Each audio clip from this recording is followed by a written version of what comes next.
Recording in progress. I thought it was already on. Sorry. Well, let's go ahead and start our meeting. Today is October 15th, 2025, and the time is 6 o'clock or maybe about 1 minute after. We'll start with a prayer. Bob Provost Guard will do that for us.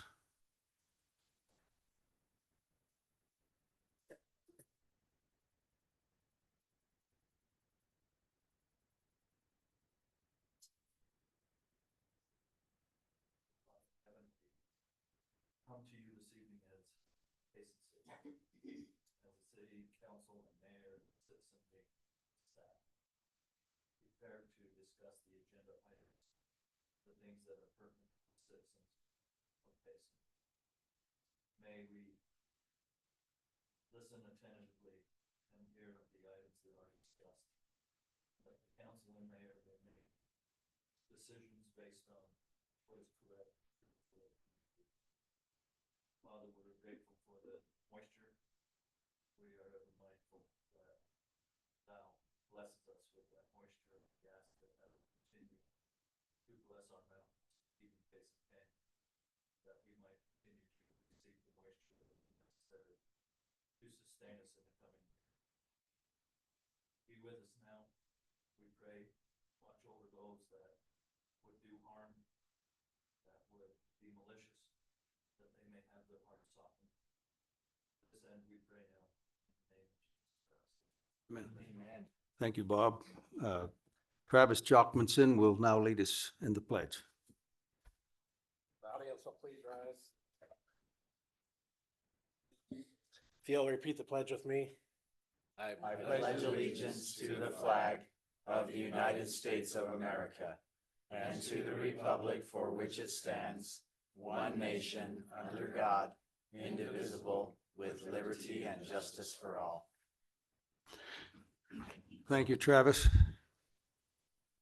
Moving on to C, consent agenda. Number one, approval of the October 1st, 2025 City Council minutes. Number two, confirmation of monthly financial information, And number three, resolution outside engineering service reimbursement agreement with the Utah Department of Transportation. Number four, resolution GTC Consulting Incorporated Agreement. And number five, resolution consulting LEC LLC agreement. Council, if there's no discussion on these items, I'm ready for a motion. I'd like the clarification on line items 4 and 5. Robert, is this just with the existing consultants, the lobbyists we've been using in the past, the same ones, just extending current contract? That's correct. And also, we wanted to, their current contracts end right at the beginning of the legislative session. So we wanted to adjust that. So the contracts would actually be from October's to October's. So they're in place before. So they're in place prior, rather than trying to deal with that in the middle of why we need them. So. Okay, thank you. Okay. Okay, Mayor, I motion to approve the consent agenda. I'll second. Okay, roll call vote. A motion has been seconded. Roll call vote starting with Council Hyatt. Yes. Council Moss. Yes. Council Rowley. Yes. Council Christensen, are you on? Yes, to both the Is that a council. vote too? Yes. Okay. Motion carries. Just by way of explanation, Council Hewlett, he's been out of town and his flight got delayed, so he's not able to be with us today. Okay, and we'll go on to D, petitions, chamber quarterly report. Jim, I saw you walk in. Are you here still? Yep, there you are. Come on up.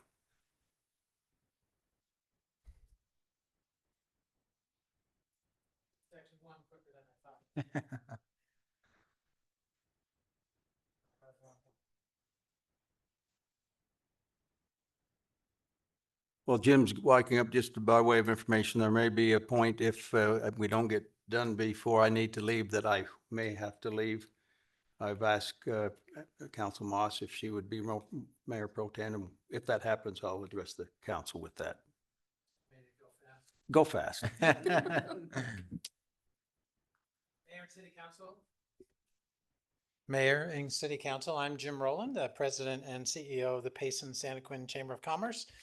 And I'm here to provide a short report of the happenings within the Chamber of Commerce. And I want to thank you for working with the Chamber so closely and being such a great support of us, both financially and emotionally. So thank you. First, I don't know if you saw in the newsletter, I've heard that Craig Shipley from Menchie's has passed away. So him and Wendy opened up Menchie's a couple years ago, and he unfortunately suffered from cancer since 2017 and passed away last week. So in the newsletter is some more information about his funeral on Friday and a little bit about his life. So sad news to share. The Chamber has been involved this past summer running the Santaquin Hometown Market. And we used our grant money from GoEO to help fund some new things and new ideas. And we grew that market from 15 vendors to about an average of 40 vendors a night. And the crowds from about 150 people to up as high as 1,500 people. And just had some great turnouts. But most importantly, as the Chamber, we're here to promote commerce. We had almost 120 vendors that participated in that market, 120 different vendors over 7 nights. So I don't know, we've talked, Mayor, a little bit about bringing something similar to Payson. I'm not interested in running it, but I'm happy to work with a committee. And if we want to really take that seriously, then the first thing would be to find a location and a good night or day to do it on. So it brought out a lot of great community support. It was really a fun idea. We worked with Spanish Fork and Springville Chambers to put on the Business Summit last month, which was a great success. We are working diligently to fill up the seats at our Garage to Great workshop happening a week from tomorrow. So if any of you would like to join us, please get online and get registered for that. It's going to be a pretty special event. We've got 5 business owners that are going to sit around a round table and just talk with the participants about the things that it takes to grow their companies from garage to great or whatever level they're at to the next level.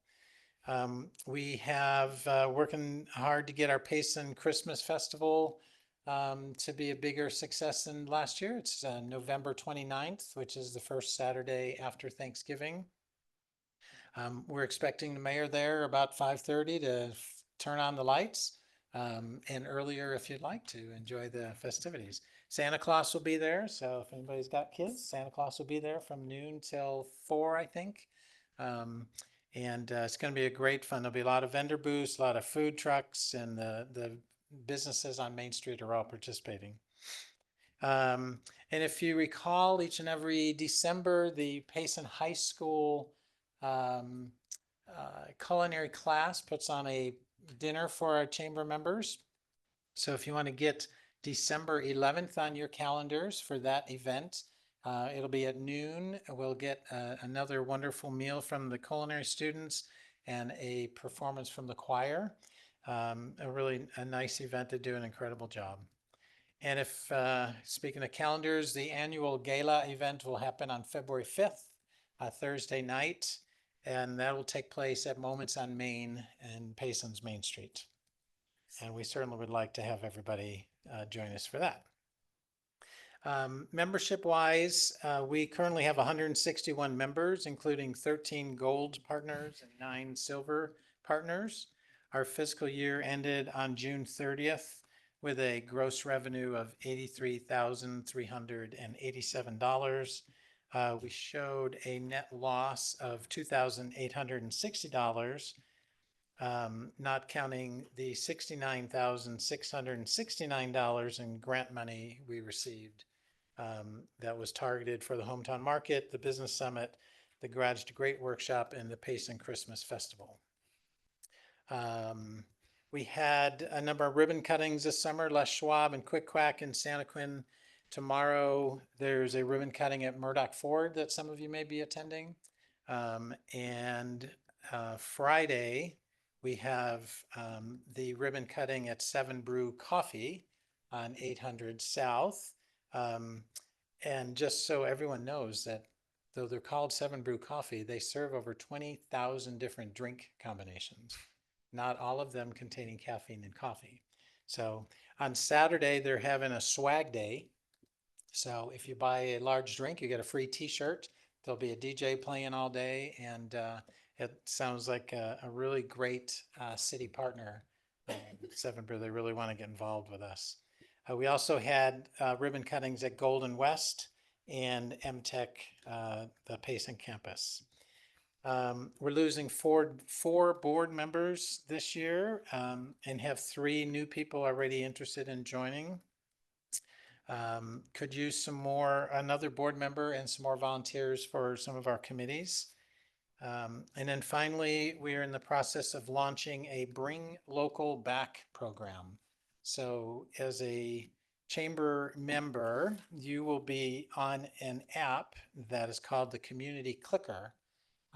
We will start promoting that to the community to get their app on the phone. That app will then direct them directly to local businesses only, and help the local businesses run specials and ads at a click of a button, a very simple to use item. And eventually, we hope the service will bring more members into the chamber and provide more easier contact for the community to reach out to our vendors. And that is my report. Any questions? So when they click on it, if you're signed up for it, so what, there's 100 and how many? 161 right now. Okay, so we click on that and it goes out to those 161 if they're signed up for it? No, they're automatically on the app. So if you're looking to print a poster, then Copy Central will pop right up there. And if you want to run a special within a minute, you can type in a little special on your business connection and pump out a special to anybody that has that app. That sounds really good. Yeah, That's thank cool. you. I'm still learning. I know this much about it. I got a partner who's trying to set it all up for us, and you'll start to hear more about it. And hopefully we'll get all the community to use a community clicker app. So when you see that, download it right away and support our local businesses. Thank you very Thanks. much. Hey, Jim. Thanks. Thank you. Thanks, Jim. Okay, going to number 2, update on I-15 interchange. Eric, thanks for being here, Eric. For those that don't know, Eric's with UDOT, and he'll give us an update. Thank you for having me. You'll see on the screen, I have one slide today, and that is to capture the ideas or the name change that has happened for the corridor, Payson Parkway. So we've changed our project name, we've changed our email address, and our website to correspond with that. Just a general project update. We have visited with all of the property owners that will be impacted by the corridor. And just to let them know that it's coming, we're preparing the deed packages. Our right-of-way division will start that acquisition process probably within the next 2 to 3 months. And we'll work through those issues with the property owners as we need to, outlined by the U.S. Constitution, which is a wonderful thing that we're protected. We're working through the permitting process with the Union Pacific Railroad, with the Corps of Engineers, and with the Federal Highway Administration. So things continue to move forward. We are on schedule. We're moving with good progress on the project. And are there any questions for us? You're missing a slide. You're supposed to have number 2 that says you found 40 million extra dollars to do the rest of the parkway and the other exit. I wish it was only $40 million for the rest of it. geez. If they do Yeah. it right now. Yeah. It's a lot more than $40 million to do everything. Good try, Ryan. Yep. I tried. Very hopeful. Yep. So thank you so much. Thank you. Thanks, Eric. Appreciate it very much. Mayor and council, let me just jump in as well, because I know that Councilmember Hewlett had asked last time if we have talked to our neighbors about the name change. We have done that. They're fine with us naming our section of the road Payson Parkway. It was kind of decided that each entity will probably have a different name for their section of road, maybe way into the future, when it is a fully completed beltway, there might be a different name, but for our intents and purposes, it will always be Payson I Parkway. think it was a great name change. Yeah. Okay, moving on to number 3, update from Spanish Fork Hospital.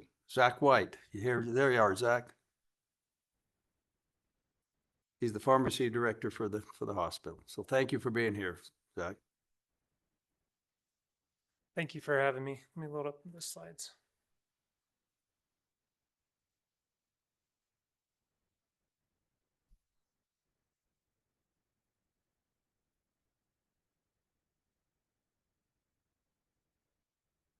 Again, thank you for your time today. I'm Zach White. I'm the pharmacy director at Spanish Fork Hospital. Just here to provide a very brief update on how the hospital has benefited our community here in South Utah County. Intermountain, by the numbers, our Intermountain footprint, Intermountain Health footprint is in 6 states now. And we are one of 33 hospitals within the organization. Intermountain, we continue to be leaders in clinical excellence. And the one that I want to highlight most just for this council is the Pink AI recently published the data that said that if other healthcare systems outside of Utah and in this nation performed with the clinical excellence that Intermountain Health performs with, that 220,000 lives would have been saved in 2024 in the United States, and 196,000 other patients would not have any comorbidities or complications. So Intermountain provides a very high quality of healthcare.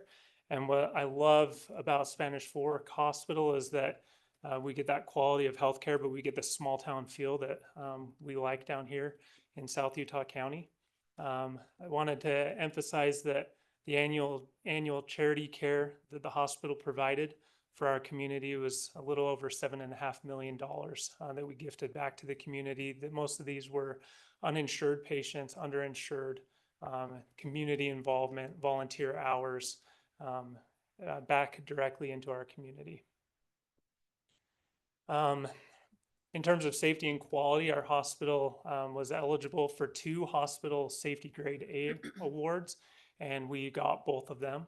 And in terms of the patient experience, we rank in the top 5 of the 33 hospitals at Intermountain Health in terms of patient experience scores. Our hospital president, Megan Johnson, was recently named to the UVU Alumni Board and received the Outstanding Alumni Award just this about 2 weeks ago. We recently transitioned to a new electronic medical record. This was just about a month ago, and it standardized workflow among all 33 hospitals across those 6 states. It has a higher provider satisfaction score, so we can keep and retain high quality providers. And it's consolidated our original 8 electronic medical records. The idea is that healthcare can be confusing. We're trying to simplify that for our patients. And one of the ways that we can do that is through the MyChart app. I would recommend anyone who does get their healthcare from Intermountain Health to download this. It has simplified the healthcare experience for our patients and our community members down here in South Utah County immensely. You can communicate with your provider. You can access your test results right from your phone. You can pay any bills and schedule appointments. It's making things a lot more seamless. In terms of our community involvement, we do have chamber memberships. We support a lot of local events and school district and health safety fairs. These are just some of the pictures just from this last year. The bottom left one is at the rodeo. Then we also partner with the United Way.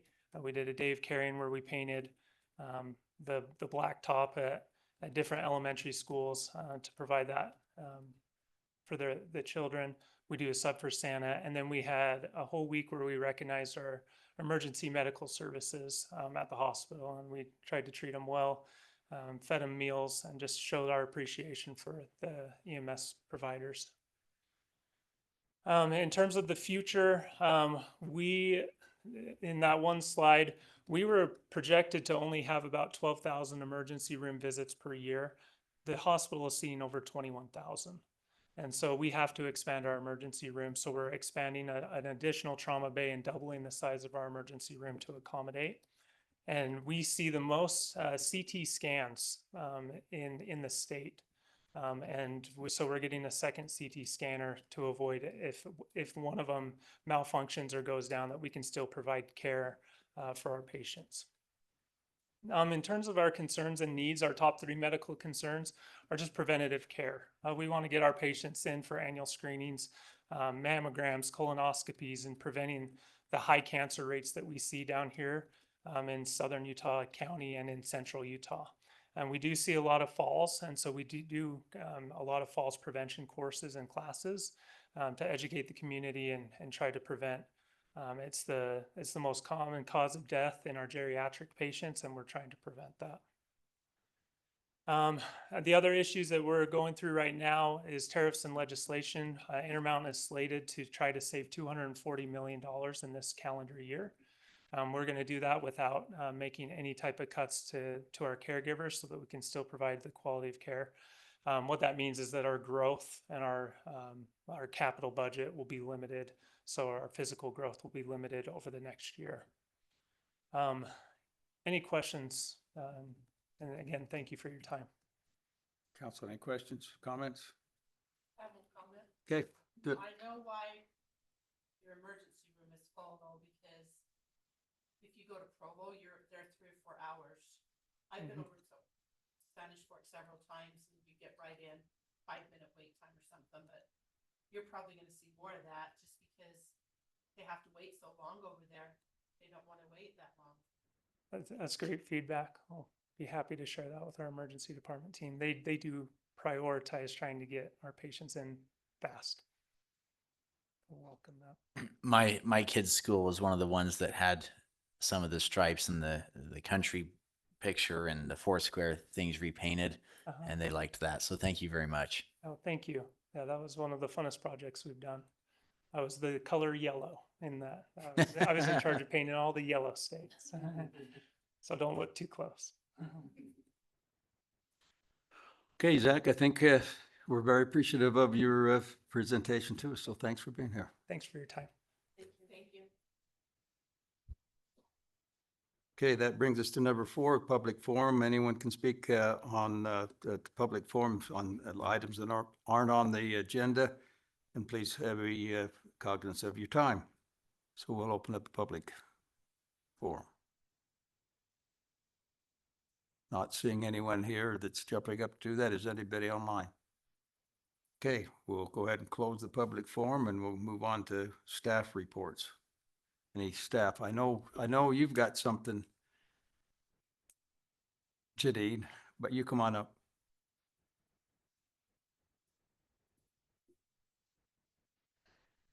Mayor and Council, we just wanted to talk to you and let you know about the Youth Council bake sale that we had this past Saturday for a new fire station, but I'm gonna let our youth mayor, Sarah, tell you about it.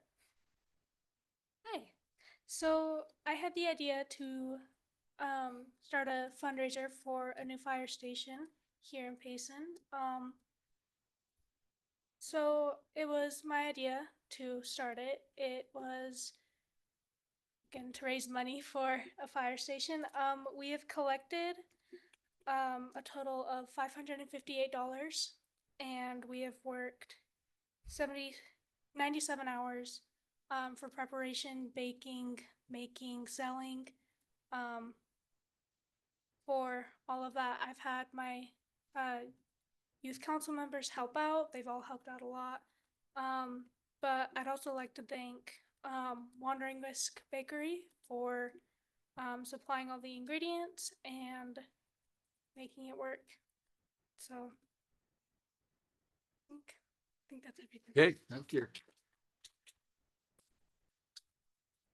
Thank you. Every little bit will help. It really will.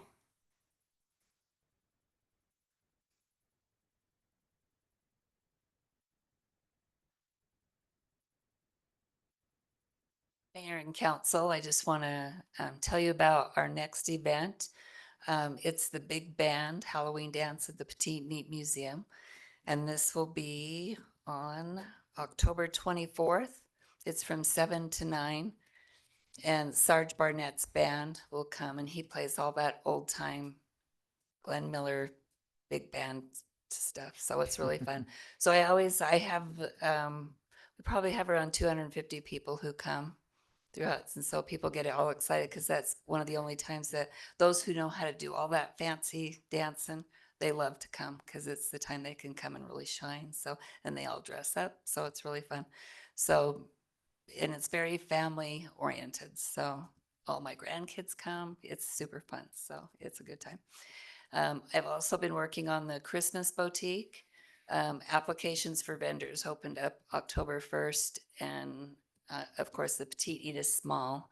So we only have 23 vendors, but I'm already full. So a lot of returning vendors and it's a fun event. So people always want to be part of that. So anyway, any questions? Just one note on the Halloween, you don't have to come and dance. You can sit and just enjoy Yes, the just music. enjoy Because the music. believe me, it is very, very good. If you like Glenn Miller, and there should be a lot of people out there like that type of music, they do a great job. And this is the mayor's dance too. So the mayor sponsors this dance. So it's really fun. Yep. Thank you. Okay, thank you, Janine.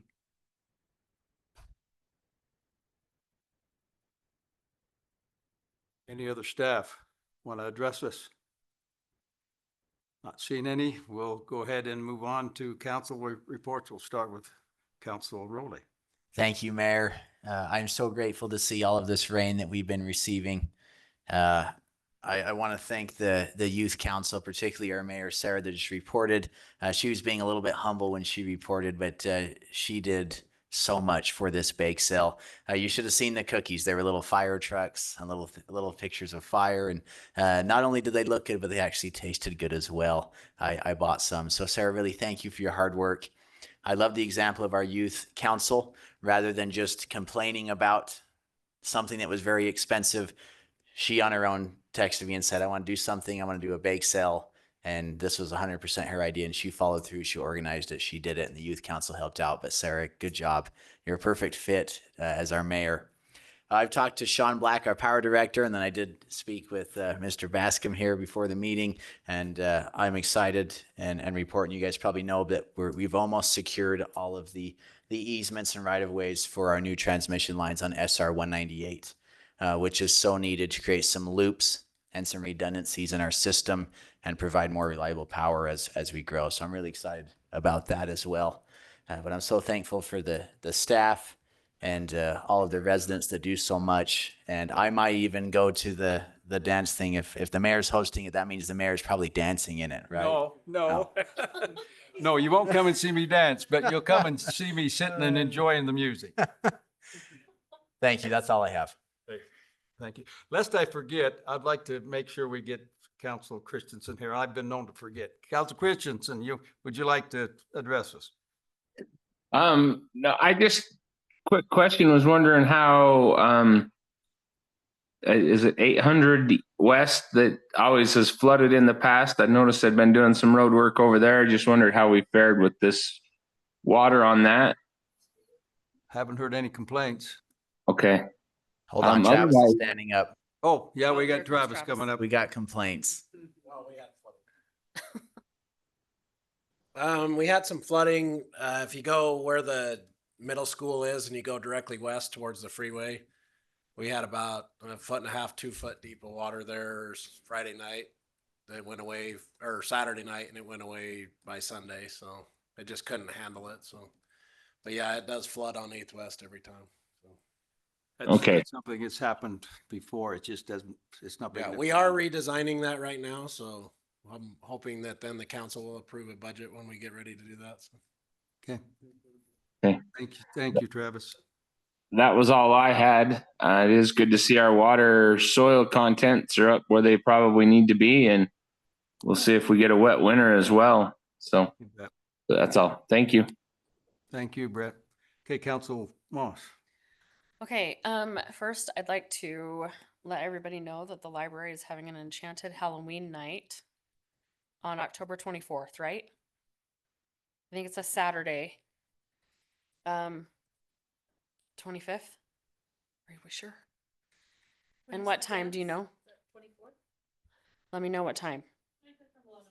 11 to 4.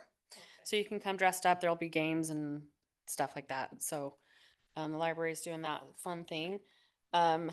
In the newsletter or the happenings that Robert puts out, he mentioned that the police have been really busy. They made some major drug busts and then some other crime solving. And that was really, really good. They did a great job. A lot of evidence was collected. A lot of things were taken care of. So I want to commend the police department. And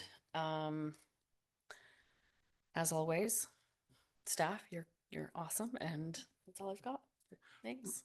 One more time, the times on that Halloween, 11 to 4, 11 to 4. the 25th, October 25th, 25th. 11 to 4. Thank you. Yep. Okay, Council Hyatt.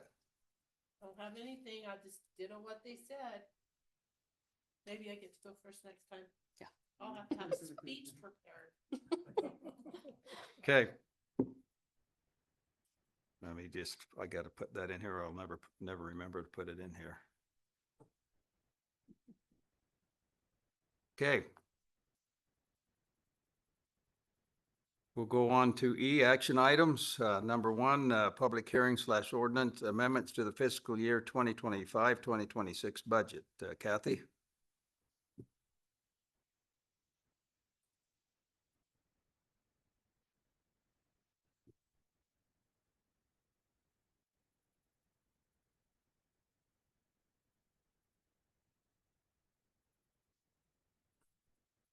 Well, the system's not letting me share my screen yet, so hopefully let me in just a sec.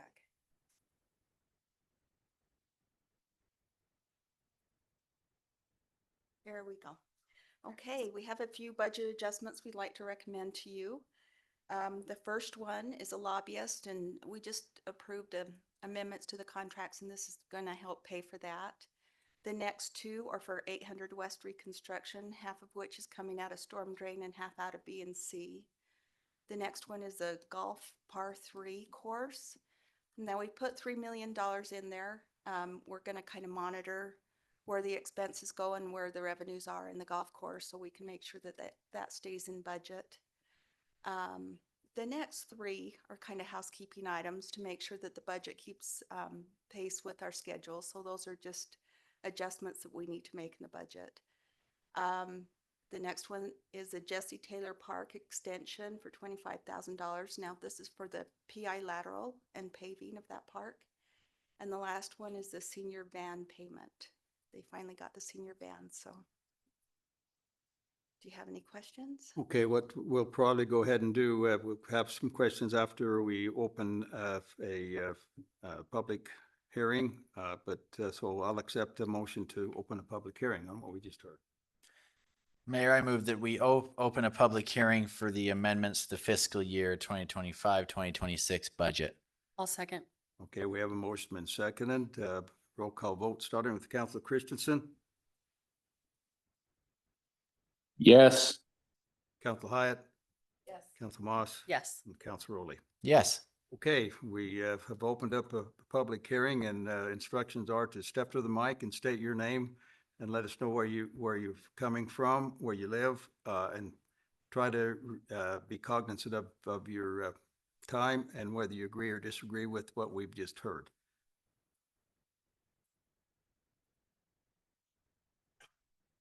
Okay, not seeing anyone jumping up to come address us in this public hearing, I'll accept a is there anybody online?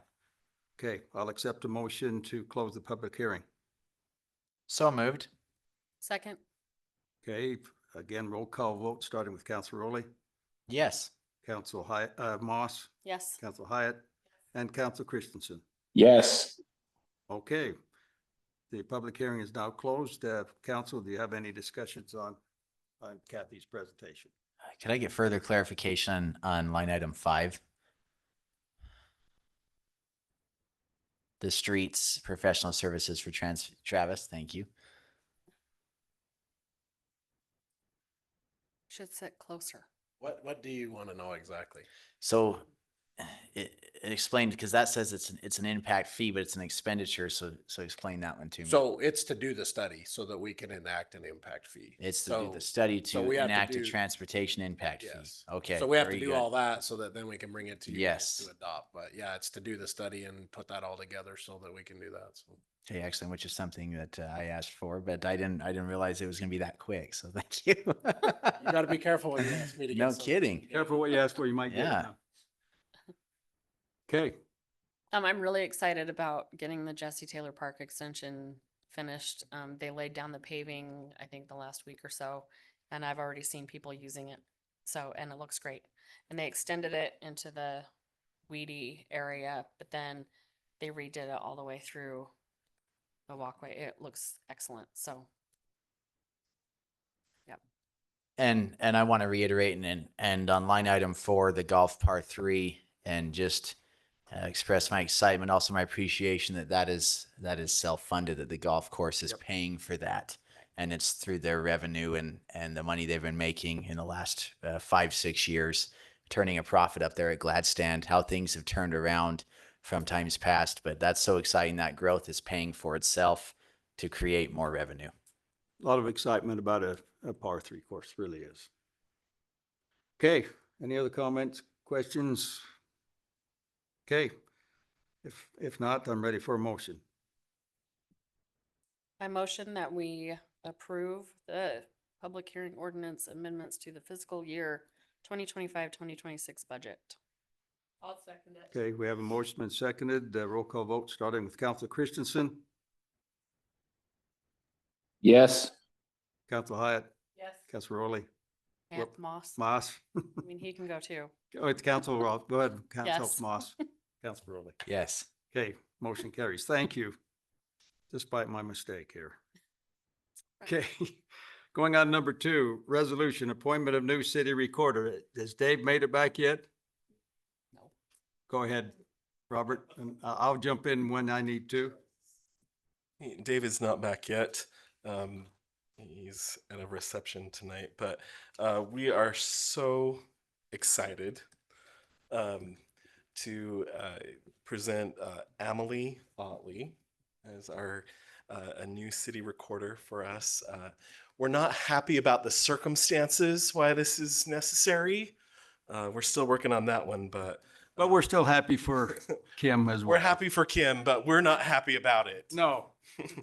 So, Mayor, do you want to take it away? Yes, council and public, it was my honor, really and truly my honor to be able to sit in on the candidates that we had for the city recorder. We really had some wonderful candidates, and that just speaks very highly of Emily and how she performed. I told her that it was one of the most unique interviews that I've sit in on, and most of mine have been law enforcement, but it was just a pleasure to be able to sit on and ask Emily questions and get. Emily, come up. Yeah, please come on up. Tell us a little bit about you. My name is Amelie Otley. I live in Santa Quin. I'm the current city recorder for Santa Quin. So good job, you guys won. That's right, we did. Yay. Yeah, so I'm excited to come over to Payson, and we've lived in the area for 5 years, and we're originally from Riverton, and I live here with my husband and 2 of my kids, and I have a daughter up in South Dakota, and so we're just happy to be here. Just so everybody knows, Emily is very task oriented. She will represent us very, very well. She'll carry on the tradition that Kim has started in our city as the recorder, and we're just totally excited to have that transition, but not because we don't like Kim. We love Kim. I'm sad about that too. She has her own speed dial. Yes. And, Yeah, and I'm grateful for this transition period too, where you and Yes. Kim can work together, and she can show you where the hidden files are and I know, and in I the know. cigar box. I And found out today that this building was an old hospital. I didn't know that. And I was Oh. like, Yep. Yeah, you have to go into the morgue to get the files. yep, it's haunted, but it's great. It's Halloween. It's fine. concerns. Take someone with you Good every time of time. year. So what attracted you to Payson though? I'm curious. Why this job? I think the schedule will be better for my family, so I'm excited about that. Right now I do the city council meetings and planning commission meetings and DRC meetings and community services. And so I'm doing late nights every single week. So it will be nice to take that back to 2 nights a month and to be home on Fridays with my family. So I'm excited Good. for The that. family So, time and I'm is grateful for the important. opportunity. So How many years have you worked for Santa Quinn? I worked for Santa Quinn for 4 years. Before that, I worked for Saratoga Springs for 7 years. Before that, I worked for the Bureau of Criminal Identification for 7 years. And before that, I worked for Sandy City for 3 years. Excellent. So I Impressive. know government. Yes.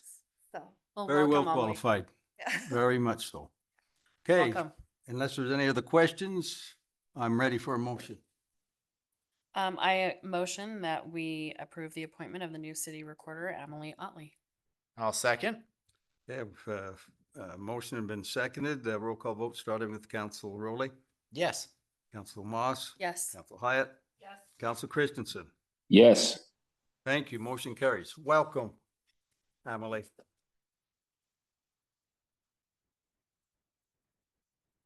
Okay, the next one, I'll go ahead and take a stab at the resolution, Park Tax Committee appointments.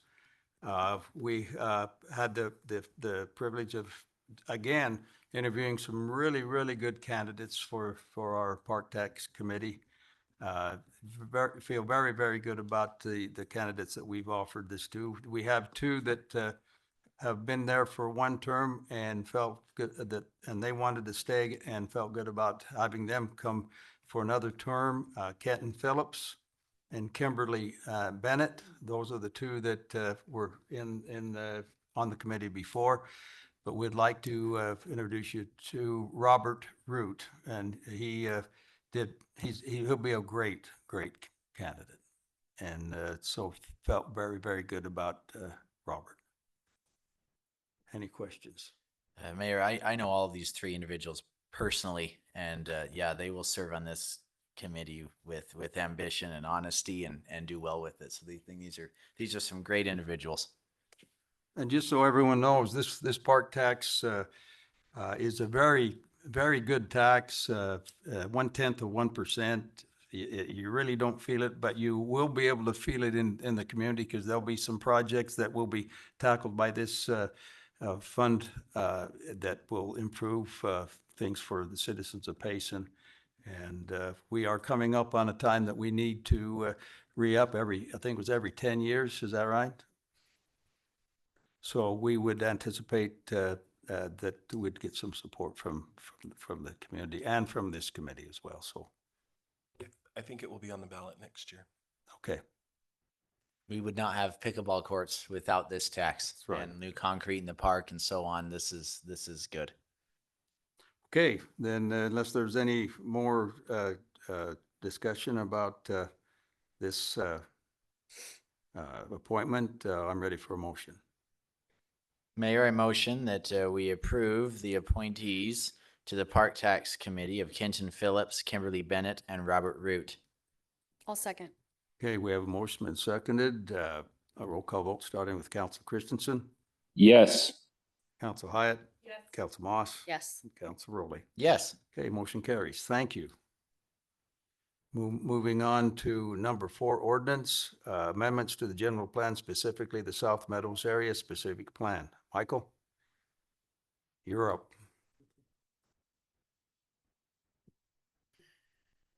Let me just share my screen.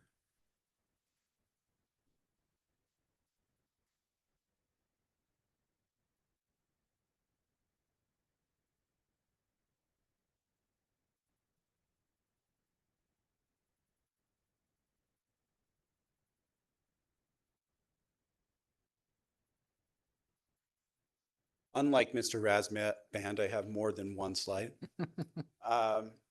So as was stated, this is a general plan amendment. It's for the South Meadows specific area plan. And to give you some detail, we'll show you that area in a moment. This slide just represents the decision process. And so in red is the city council's role in this process. So going to the area.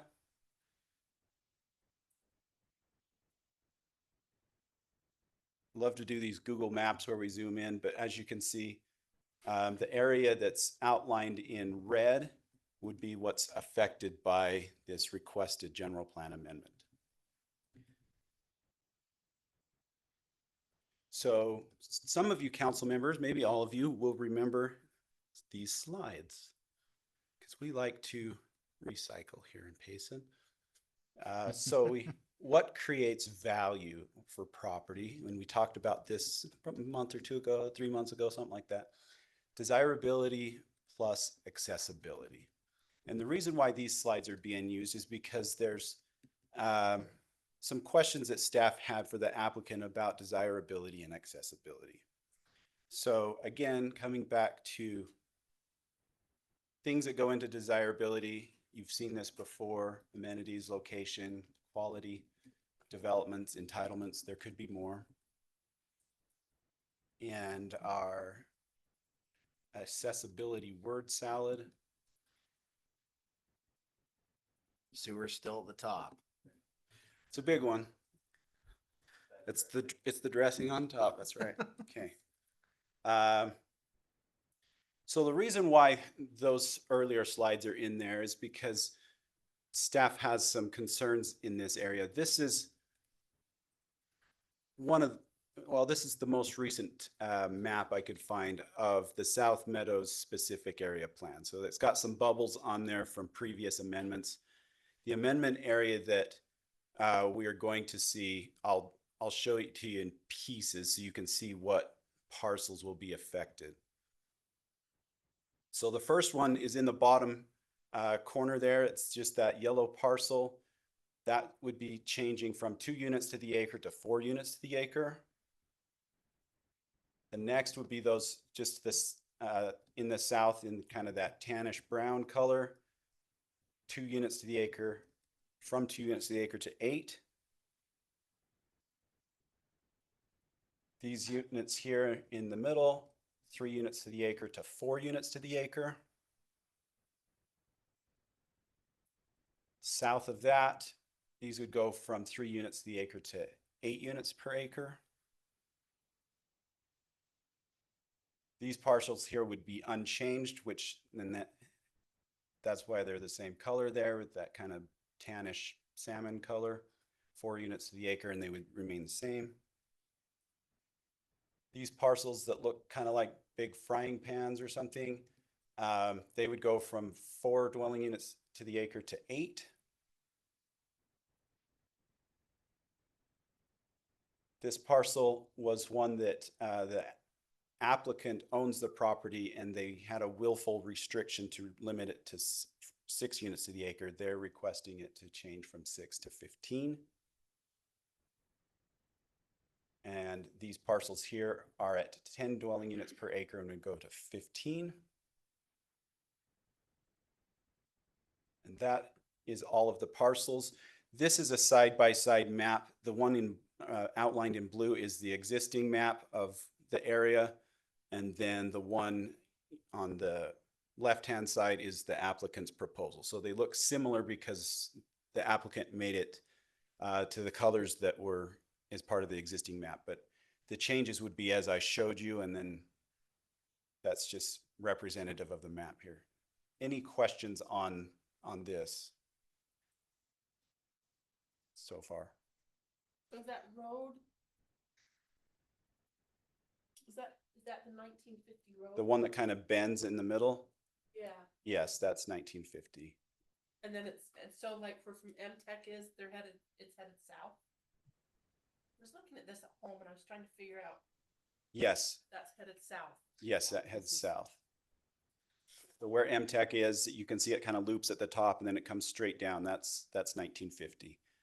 And it kind of jogs in the middle because the applicant needed to secure property to do that. The owners of the property did not want to give right away. And so the applicant actually has their own property that they're able to jog that and continue that road. Yeah.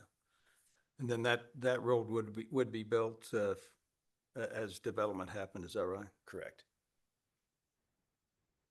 Other questions? Yeah, what's the total change? What was the original existing map to the proposed map? What is the number of units total? That's in the staff report. I don't have I do have it coming up in another slide, so I'll share that with you when we get there. Perfect. Other questions? Okay. So here's that slide. The light green is a little bit harder to read, but as you can see, this total acres is for the entirety of the South Meadows plan. That includes the area where this table is covering on the east side of the freeway. So it's a total of 949.57 acres. The total housing units that could be built with the plan as is that 3545. And so, and the arts across the road. yes, that counts that. And then that's just an estimated population based off of household size that would be created with these housing units. And then the portion just below that, it says Whitehorse land impacted. This is the applicant that's making the request for the amendment. They own 125.99 acres, and as is, they could develop and do approximately 519 units, and their change would go to, their population is that 1716. Down below with the proposed change, you can see those differences. So the total housing units would go up to 4494, so a little over 900 units there. And then the Whitehorse land would go from that 519 to the 943. And you can see those approximate populations for changes based on those housing units. Any questions on this?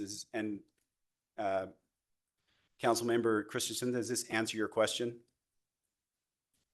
Yeah, that did answer my question. It seems like quite a big jump. I know there's a big green spot down through the middle there that looks like wetlands. What you'd mentioned sewer, would this mean that they need to run a new sewer line from this development all the way back to the sewer plant? Or is it just to the Red Bridge lateral that they put in? Which would it require?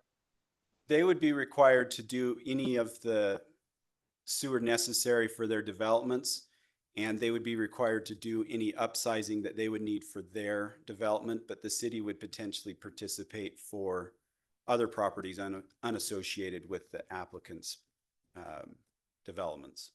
But is that clear back to the sewer place, or is it just back to Redbridge? I believe it would go back to Red Bridge where we've got the sewer there.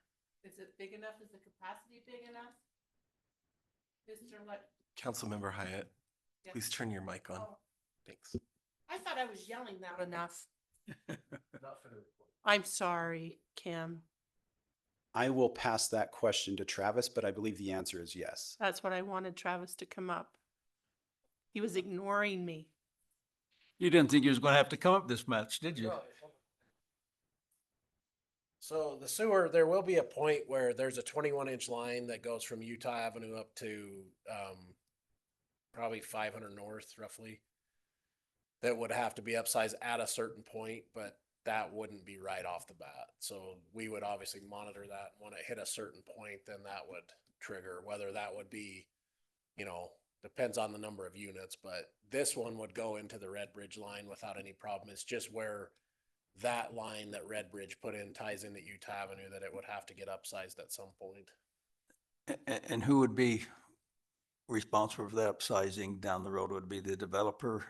If the developer wanted to go faster than us, then they would have to do it, and then we would do an impact fee adjustment in our report, and then they would get reimbursed through that for the extra size. But yeah, any developer that wants to do a project, if they either have to wait for us to when we're ready to do it, or they have to upfront it and then do an agreement to get reimbursed. So I'm looking at all the numbers, and right now they could build 519 units, but they want to request this so they can almost double that. Correct. And in the numbers, it also says they're increasing the 15 dwellings per acre by 51 acres. They're increasing the 8 dwellings per acre by 101 acres. They're reducing the 3 dwellings per acre by 120 acres. And am I correct in saying they've already paid for the traffic study, or they will?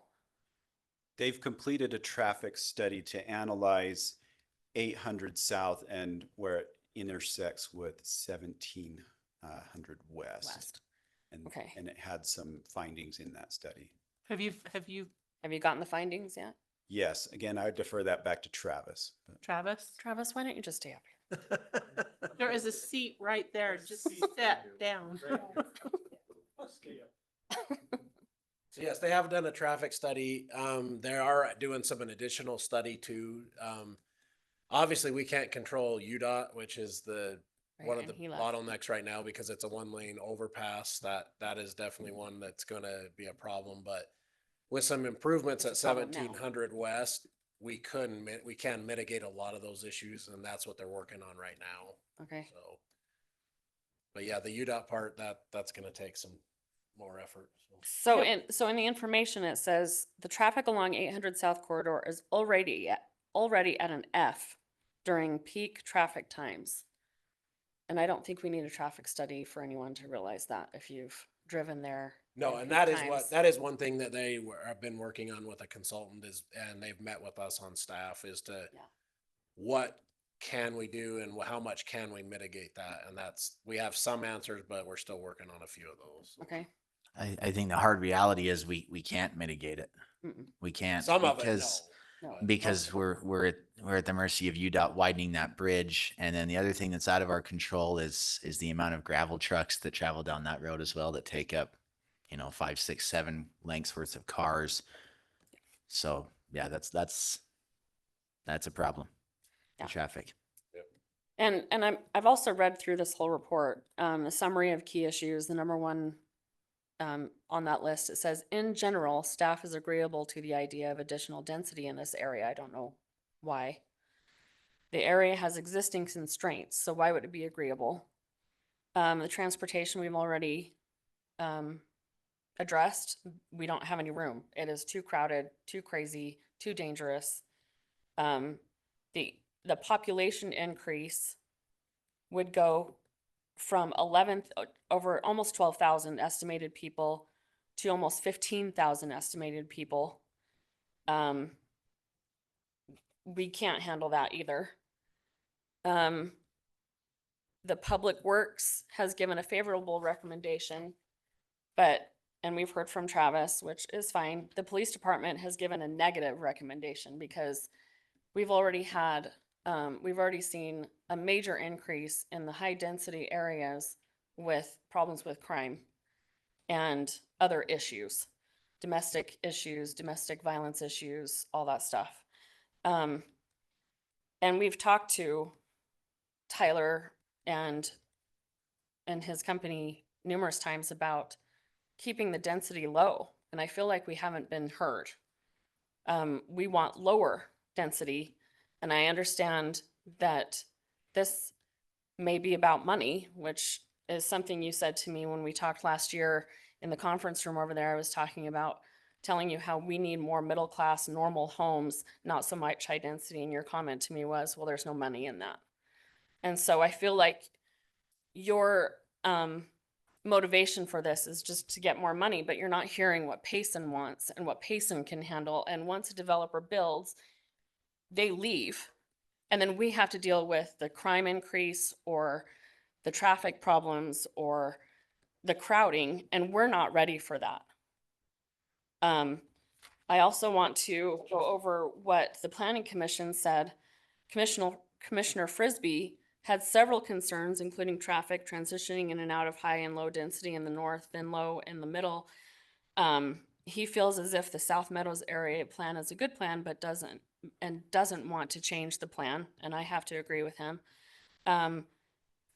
Commissioners Getteborg, how do you even say that? Okay, and Adams are hesitant to approve until more design and work is done in the area, and I would say until more more design is done showing that we have been listened to as Payson City Council and what our requests have been. And so I'm just kind of confused about how come you keep requesting more high density when we've pushed back on that and told you what we want and told you to decrease the amount of high density that you want to do. That's all I have to say. Can I say something? Sure. Yeah. Don't hold this against me, Ann. Oh, I will. I'm not too worried. I know the only way we're gonna get 8th South updated is to have the density, which really it shouldn't be that way. But every city knows that that's the only way you get it made bigger is they come and then oh, I guess we better fix this now because we have this many people here. It's, the cart, they've got it wrong. We can't tell UDOT they need to fix this so that we can continue to grow. We need to continue to grow. And I'm not saying we No, but and I've been saying this for quite a while. I don't think middle income wants to live there. That is not the desirable place. Maybe on the other side of the track is. But I also think, and I know I've talked to Tyler about this, and I've tried to get you guys to understand smaller houses, smaller lots. Just because it's ownership and you don't get the renter type mentality in there, you get people in there who want to take care of their property. And to me, it's on Payson. We have to be willing to go down to smaller lots because I'm sorry, people can't afford $450,000, $500,000 house. They can't. I know. I have a niece looking, and she's even selling a house. It's not possible anymore. So we have to do something. We have to change. No, we have to change as a city and allow smaller lots and smaller houses so that people can afford to buy a house, or the rental is just going to keep going and going and going because people can't afford much more than 350. So you get a house around 350, people can get into it, but they can't afford the 450 or the 5. That's the thing, high density apartments. I know, this is what I'm saying is I don't want the high density apartments. I would rather have smaller lots, single homes, and I'm more willing to give more of those than high density. And it's nothing against you, Tyler, because I've been saying this for 8 years. We have to find a way to get people into homes, and to me, the only way we can do that is to provide them with, a great big park where they all go to. They don't have big backyards. They have little teeny yards. And yeah, they may only be 10 feet from the next house. But it works. I've seen it work in other communities nationwide. So I think as Payson, we have to look at going smaller than the 7,500 because we need to be able to give the people who can't afford to get into that higher dollar amount house, which is, we already know 450, 500,000 now is a beginner home. But it's bigger, it's nicer, it's a bigger yard. We don't need to give them that. They want something they can own and call their own. However, and I agree with some of what you're saying. And turn on your microphone. I agree with what you're saying. But I also believe that a little bit bigger yards. It doesn't need to be multi-story units. It can be single level. It can be 4-bedroom homes and 14 to 1,500 square feet. If you get a good floor plan, it can happen. But I also want to remind the council that with the planning commission, the motion was approved for denial by a vote of 5-1. And I think we should follow that as well. If Okay. you have more slides, I can wait till the presentation's over to I have give more my slides. thoughts. I think. I that forgot you still with- had more slides. I don't care.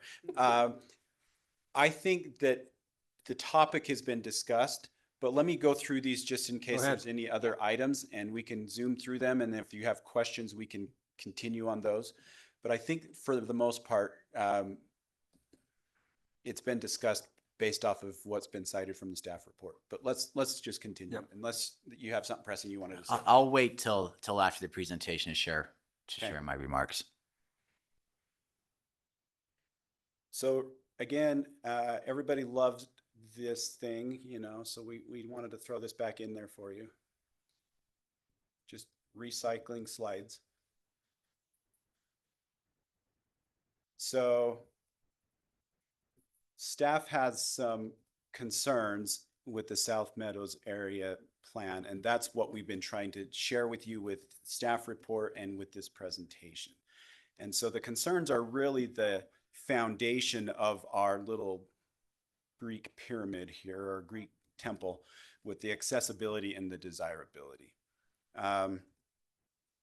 So accessibility and desirability concerns. We talked about transportation already, but I think this is huge. This is the biggest concern in the area. This is why things bottleneck. This is why it's chicken and egg, cart before horse, whatever you want to say. So I won't dwell on that.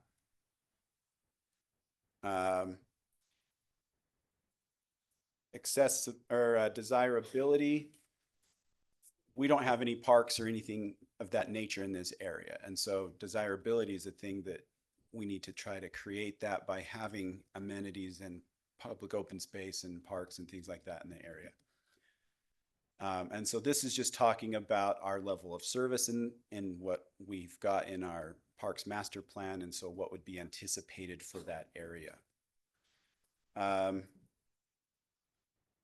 These are some applicant solutions that they provided for us. And I'm not going to go through them thoroughly because the applicant wants to talk a little bit if you'll permit him some time.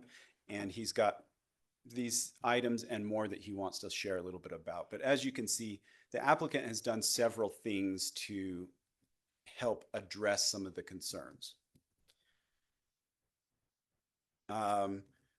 So staff recommended only amending the northern portion on these parcels, and I'll show you a map in a moment, because it's right near the MTech campus. It's right near Enbridge or Redbridge, and we felt as if any of it could change at this time, this would be a good area to start. Coming back to Councilmember Hyatt's talking about you need to have the density before the things change. We felt that if there was some to happen, this would be the best place. However, Councilmember Moss mentioned that Planning Commission recommended denial, and so that's why we're pointing this out to you. We did have an added note that we wanted to add to this South Meadows plan, and you can see that asterisk section, and that note is to clarify how density is calculated in the plan. I think it's inferred, but it's not entirely clear, and that's what that was there for. So this slide is the proposed area that staff was recommending changing from whatever the zoning is now, not the zoning, but the land use map is now, to the 15 units to the acre as the applicant requested. Here's some concept layout for that area in particular that the applicant has provided. It's hard to read the legend, but I believe the red tops are townhomes and the orange are a denser townhome. Maybe I'm getting it in reverse. Maybe the red is condos, the orange is townhomes, and then you've got some single family in there as well. In the southern portion, some of this doesn't even exist in the city yet, but I guess you could say the northeastern portion of this map does exist in the city, and you can see the majority of those are single family lots. Those single family lots would be smaller. The applicant can talk to you a little bit about what the size of those would be. And so those are some areas that they wanted to show some emphasis on some concept layouts for you.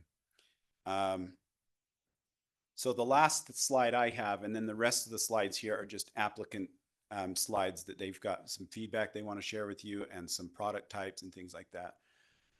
So our questions are just more or less what has happened and discussed already. What concerns would arise or be increased with the general plan amendment? And is the applicant providing sufficient remediation to alleviate any detrimental effects? So with that, if you want to allow the applicant to come talk to you, he is here, and I've got slides that he has shared with us that he can share with you. So I'll leave it to I you. think we'd like to hear from him, but Sure. be cognizant of the time that you take. Okay? Yeah, because the mayor needs to leave. I'll leave you whether you're done or not, but I got personal and family stuff to do. Yeah, I'll go super quick. So I guess just a really high level introduction. I think we've been coming to Payson for 5 years or so. I think the origins of when we started working on the plan that we're talking about tonight is probably about 4 years ago. We've met with, 4 years ago, I think I met with all the city council, presented plans pretty similar to what you're looking at here. Got a lot of feedback. You made a lot of changes. We actually went to quite a bit of work after we met with the council several years ago. We paid engineers to kind of study this entire area to make sure that we wouldn't overwhelm the city's systems, sewer, water, storm drain, pressurized irrigation. So we kind of modeled all this. And then to Travis's point, we also had a traffic study done just so we could make sure what we're proposing is feasible. That process took quite a while. I think that's why it's been so long since we've been able to come back here, is just the length of time to be able to study the feasibility of this. So anyway, that a little bit of background. You've seen this slide. This is, what we're proposing. Those are the changes. I think one of the biggest things I would emphasize is we're really just here looking for feedback. We've been working at this for several years with council and staff. We've worked with staff to what we feel like we've come to a pretty good proposal, but at the end of the day, it's up to you guys. I would kind of go off what Councilwoman Hyatt said. One of the biggest things that I feel like we're offering is we're trying to provide affordable housing that's for sale. And you guys have probably heard of a shift that's taking place where more and more the housing that's starting to be built is just for rent. It's owned by, larger corporations, and that's not our model. We're looking to build and sell these. So, anyway, I think that's something worth considering. One of the big points that I would also mention is there is a lot of open space and trails that we're going to provide, but we've worked with staff quite a bit to identify an area where we're proposing to just give the city 4 acres for a city park that then, staff has ideas of how they might use that to make a regional park. That's above and beyond, anything that would be required. So we felt like that was one good thing we could offer that would help offset, having more houses in the area would be having more open space. We work with staff. We offered to pay for that study that you guys are paying for. We think it's a really good thing that you guys get a transportation impact fee. That'll allow you to collect a lot of money to be able to afford some of these system improvements that come from growth. We also offered to pay for the design of that intersection that's causing a lot of problems. I think that would be about $100,000, just the study of it. And we're willing to just get going on that and get it going now because, as you guys are saying, it's already a problem, even before we are coming into the picture with this. So I don't know. We just worked with staff for a long time to come up with all those things that we felt like are good solutions that would start helping the city right away. But again, at the end of the day, it's kind of up to you guys. Just real quick, I'll go over just a few more. You guys already kind of mentioned 1950 right now is a pretty important road. And right now it's just a dead end road. We worked with staff several years ago, kind of figuring out how can we get that road to go through. We bought some property to be able to connect that road all the way through. We feel like it'd be a really good thing for the city. Connect that road to 12,000? To the Taylor Ranch. 10,000. I've heard Yeah. that road called so many different, yeah, Mhm. 12,000, I think. Yeah, all the way through there, which would be, you know, talking to the police chief and stuff, I think that'd be a really good thing for the city. This area has a lot of city planned, trails that we would be building with the development. I'll show you a map in a second of just kind of what that would look like, but you already hit on that there's a big section that goes through here that has a creek, and all that would be open space. We designed the entire community already just based on years of discussions with staff and council, and we always have incorporated 25-foot driveways, which has been a really big deal. And, you know, I don't know, it took a lot to change everything to make it work, but we really feel like with all of our units, you know, having 2-car garages, a 25-foot driveway, I think this really would be a nice development. And then we have a bunch of amenities that we're gonna build. I won't go into a ton of detail, but clubhouse, pool, pickleball courts, all those kind of things. So this map just shows I think most of the trails that we would build. This is, you know, in addition to sidewalk, right? So there's gonna be obviously a bunch of sidewalk, but these would be regional trails. Like I said, there's quite a bit. This just is a map to kind of help show that red line represents 1950, which connects up towards MTech, and then it goes clear down to Taylor Ranch. I think 12,000. That'd be a really good thing for the city. And then that blue line would also be, we could build that really quickly, and that would get rid of that kind of dead end road for now. And so that was one thing we felt like would be important. Yeah, you've seen the concept plans, and it's just a rendering of the clubhouse we would build. I don't know that we've ever showed these to the council, but these are, you know, some of the products we'd like to build. Years ago when we met with, you know, most of the council, Teresa, I mean, you've been pretty consistent, like small lots, single family, you know, deeded ownership. We're offering a lot of that. The north end is more townhomes and condos, but the south end is more single family. So anyway, that's, you know, we feel like these are a little bit higher quality homes than you'd see typically, but so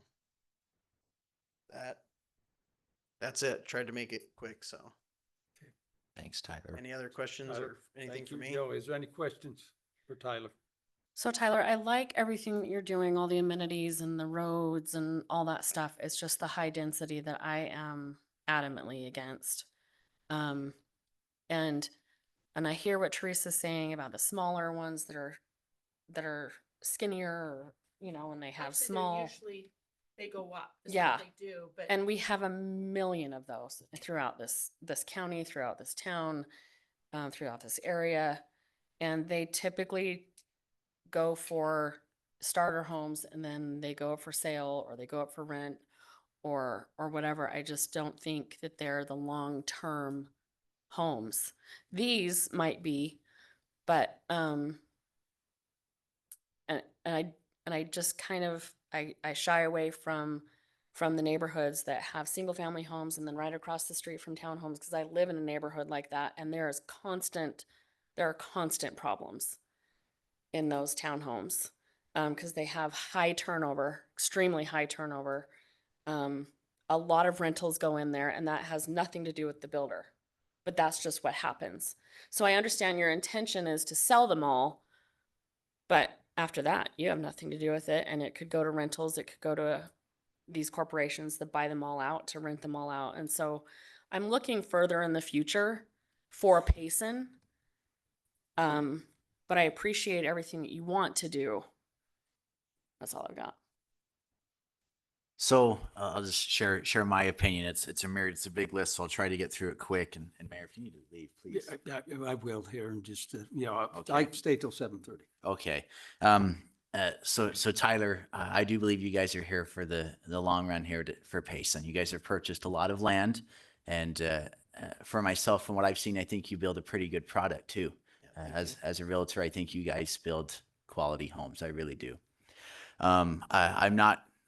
I can't make the blanket statement and demonize, right, all renters. I know a lot of renters No, that are good people. I grew up as, my parents were Um, renters. People got to start somewhere. But Tyler, for this area in particular, for me, this is a big ask. This is a pretty big increase.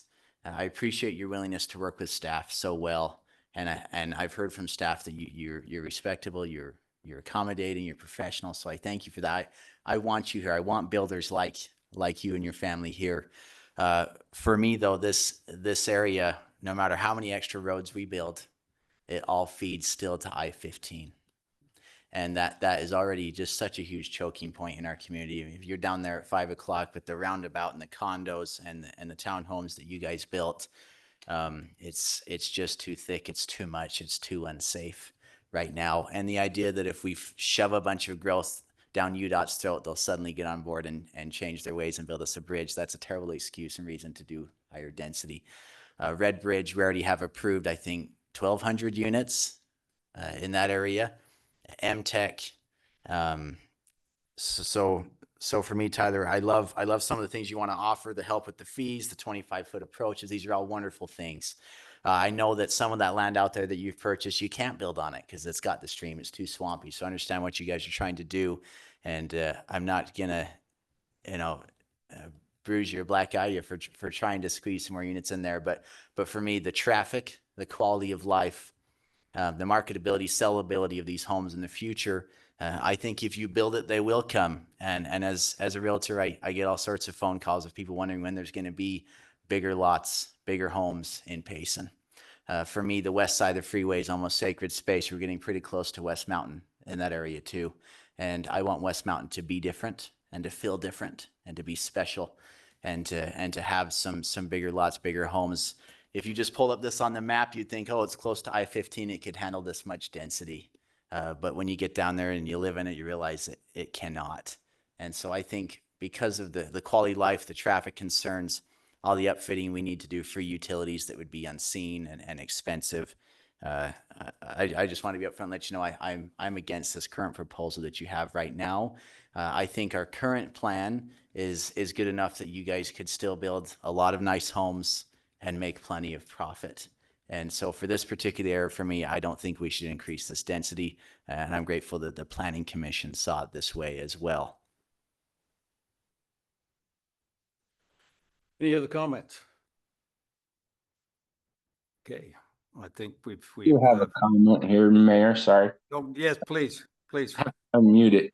I would love to see neighborhoods with similar densities, some mapping, some areas, Lehigh, wherever it might be, Spanish Fork. I know they've done a bunch of these. When I sit and see these numbers, sometimes it's really hard to comprehend how tight the density really is. Because if I look at those houses that we always called them doll houses when they started building them, where they were west of Spanish Fork High School. They're just like little tiny houses on little tiny lots, but they're not looking so little and so tiny of lots anymore. But that's what I'd like to see, is something where I could drive a neighborhood and look at a perspective. Does Tyler have any of those recommendations? Tyler? Yeah, I don't have any, Do you have anything drawings of that. existing like this that you built around that we could compare it to, is what he's asking? Yeah.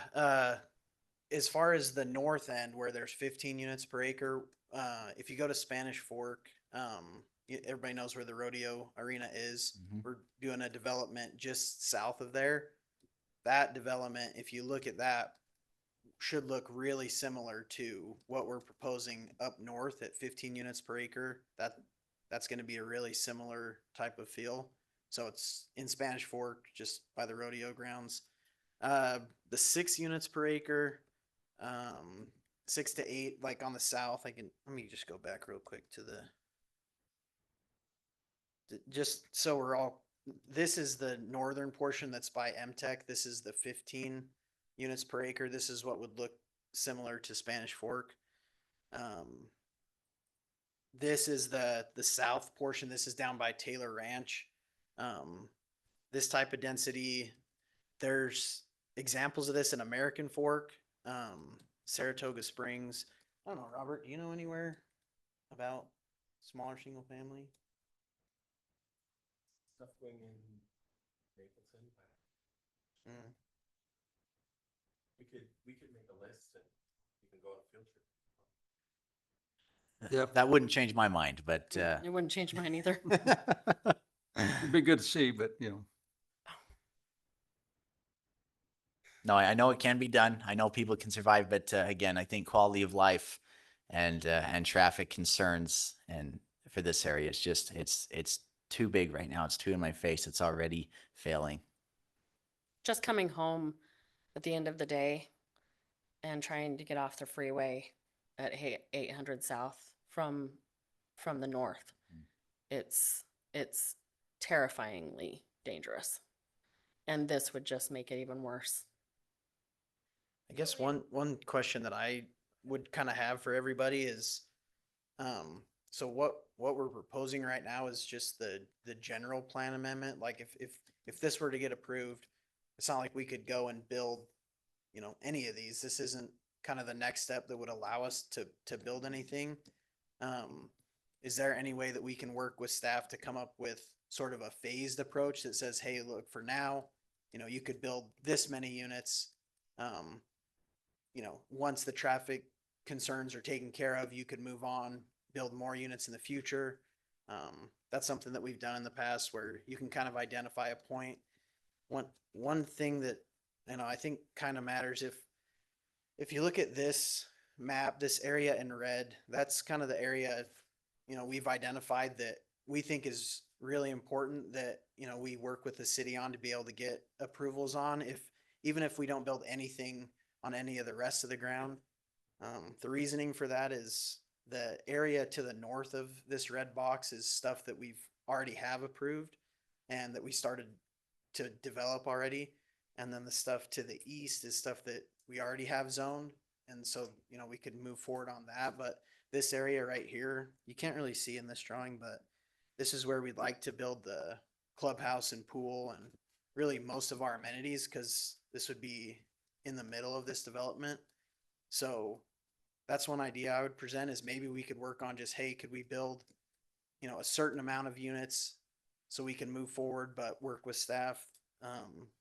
That would be what, one thing I would request on this area. And then this community to the south, again, in that area in red, that's something I would say, hey, maybe we could work on getting this portion approved. One important thing about this section is this would allow us to kind of take care of that dead end road. This would connect 1950 to the frontage road, which I think would be pretty helpful. And then we would also be able to loop all the city utilities through here. That way we could move and start building some single family homes in this area. I think you guys have pointed out, like, Red Bridge is, I think, all or mostly for rent apartments. So that is going to be a rental. We're building townhomes for sale next to that.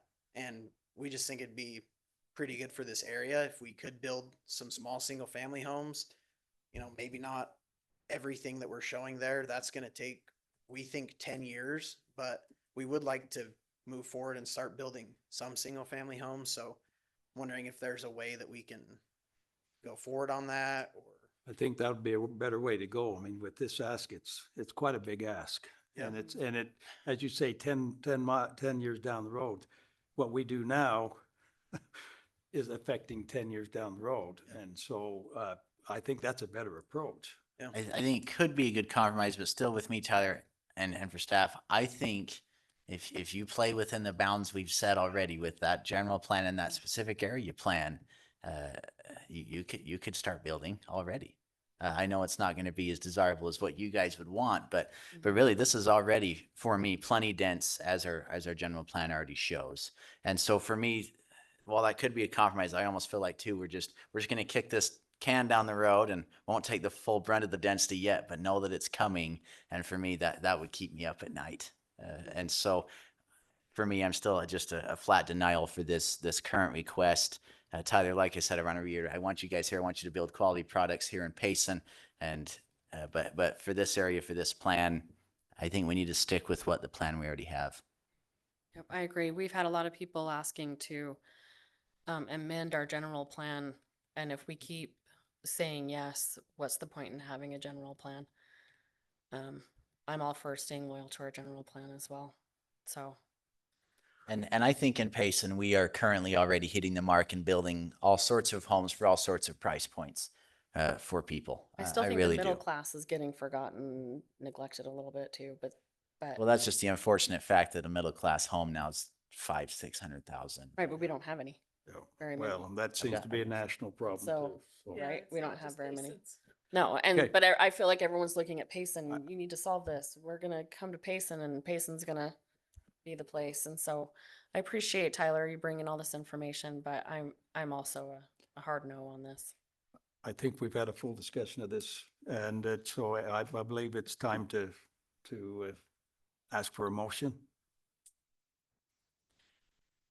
Mayor, I motion. This is so confusing to me because Well, could you let them look at the feasibility of down the road? The thing is. I'd have to think. I about think the that for a while. feasibility's His there. road It's- thing Yeah, I is, think it's it's not his road thing. The red bridge it's what's gonna push it. His isn't. I know. So why add a bunch more growth next to the huge high density we've already So what approved happens though? if Red Bridge doesn't happen? Then someone else will buy the land and put houses there. I wish they would. And And he'll that's not a start bad thing. building And it's what not we going to already happen tomorrow. approved. We're not Well, in the COVID market where We- stuff sells in 3 We minutes. can deal with but- hypotheticals all night long, but what we need to do is address this item that Stay we're real to it. discussing, and you can still, make the motion and it can still be denied just by the way you vote.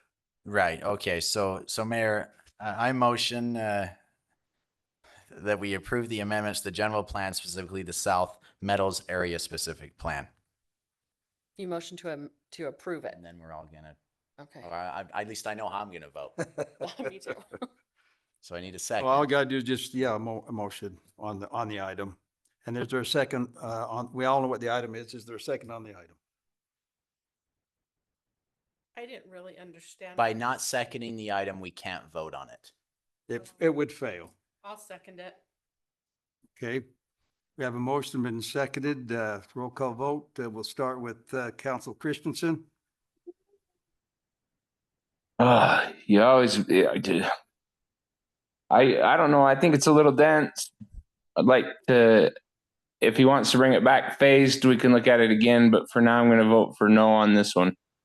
Okay, Council Hyatt, Yes. Just Council, because I believe that we've got to push our people up there at the state capitol to get that 8 South taken care of.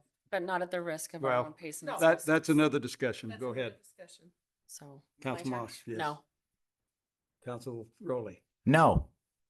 Okay, motion fails. Okay, Tyler, thank you. Thank you, Tyler. If I could just real quick, so just right, like where do we go from here? Do we want us to just kind of go back to just the base area plan and kind of take away all like the parks and stuff like that we're talking about and just stick with the base density, or do we try to do smaller single family lots here? Or I think Councilor Rowley, you're pretty clear. You want the smaller 2 units per acre.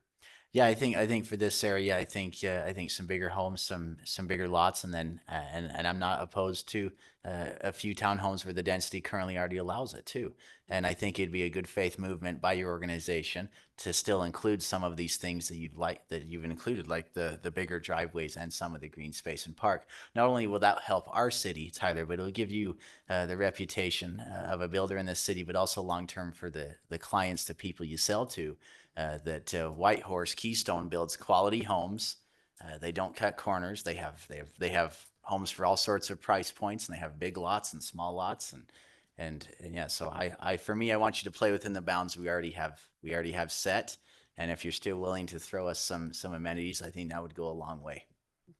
Including a dog park, which is something that the Payson residents have asked for, but I think it needs to go in a new subdivision where people know what they're getting into with a dog park. I agree with what Ryan says. More ramblers, no stairs, at least not going up.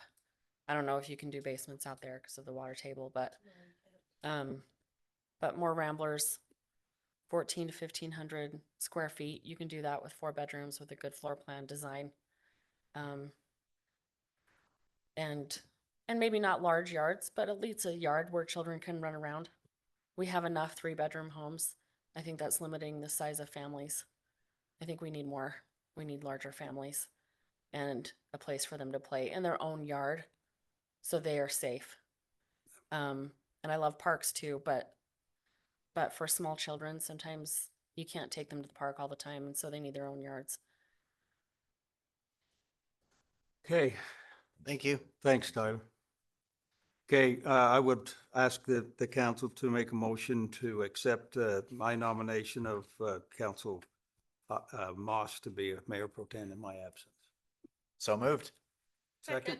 I'm just gonna ask for a roll call. I mean, all in favor, say aye. Aye. Aye. Okay, thank you. Bye, Thanks, Mayor. Mayor. Good night. Okay, so moving on to item 5, Resolution Fremont Solar and Storage Project Agreement. We have a staff presentation from Sean and/or, is it Tage? Tage, yeah. Tage, okay. No Sean today. Okay. He isn't here, is he? I won't be here tomorrow, so I'll put them in the box.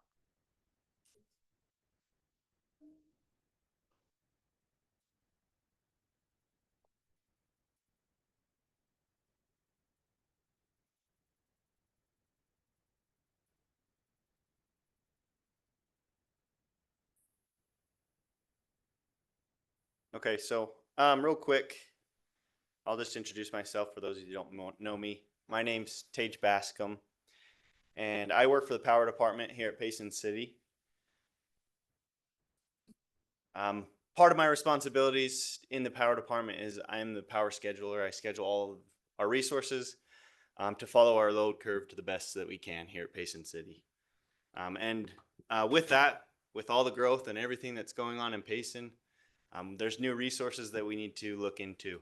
And that's kind of my purpose here today, is to talk about a new resource that we would like to be a part of.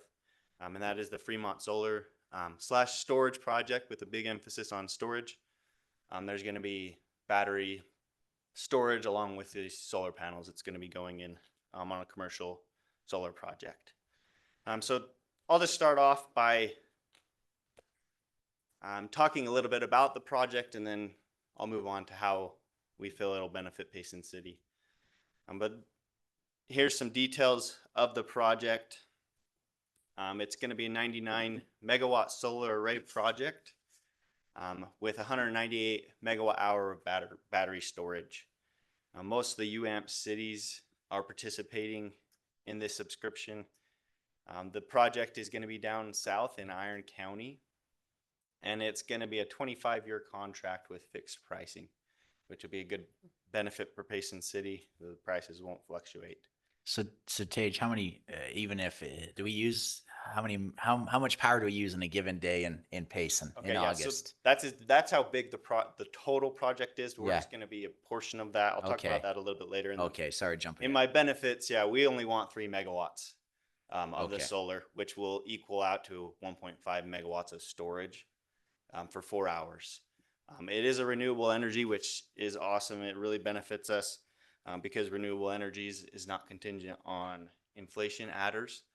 So the price can stay the same. And then, yeah, with that, we're hoping to get 3 megawatts of this contracted for the next 25 years. And with that, we'll have 1.5 megawatts of storage. The cool thing about this storage power, or the battery power, is we can use that any time. So when the power gets really expensive in the evening hours, this is when we can use that. So this allows us to get that solar and use it outside of the duck curve. Correct? Exactly. Yes. Okay. Correct. Yeah. So and I'll show that a little bit later on in the slides with how our resources stack up. But yeah, those are kind of the things we're looking at. Another benefit is load shifting, peak shaving, getting rid of that duck curve, and then enhancing our resource adequacy. Having the amount of resource we need to support Payson, especially in the future as Payson continues to grow. So Do you know exactly where in Iron County it will be? that I don't know. Okay. Just curious. Yeah. So now I'll just talk a little bit about the benefits, how Payson City is going to benefit from this project. This is showing our shoulder month load curve. This is from October through March. As you can see, there's not a huge change in our load. During the summer months, it changes quite a bit more, but during our shoulder months, it drops a little bit at night and then it's pretty level throughout the day. Now, moving on to the summer, you can see there's a big jump during the summer. Our load goes up quite a bit. During the shoulder months, we're only around 20 meg or 20,000 kilowatts. During the summer, it jumps clear up above 35. And so it's quite a big jump.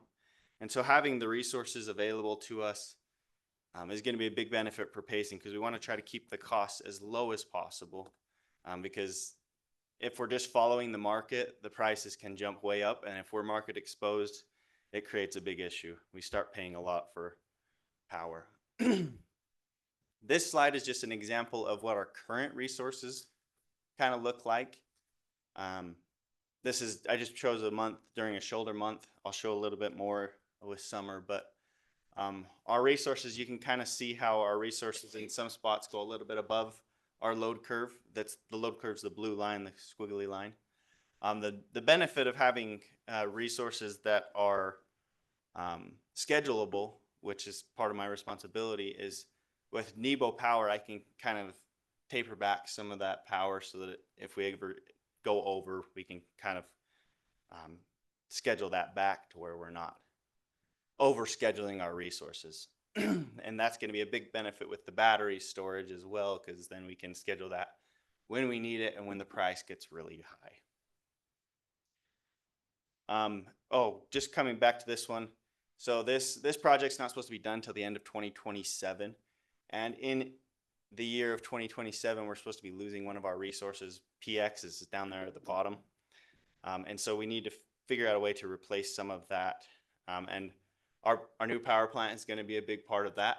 And then as well as looking into this new resource as well. So this is showing that same exact graph, but just with our PX resource removed. As you can see over on the right-hand side, we become pretty market exposed. And like I said before, that this becomes a problem because those are the hours when the price gets really high for power. We're not so much concerned about these hours over here in the morning. Price usually stays pretty calm during the morning hours. But over here on this right side is where we really want to look into finding that resource. And the new power plant is going to really benefit us.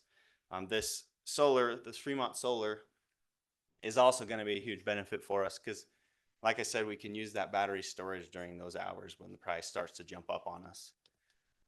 As I said before, with the Fremont, you can kind of see the solar going up and above our load curve, and we can schedule Nebo to where we're not doing that. So where our resources right where our load is at, getting the cheapest power possible for Payson City residents.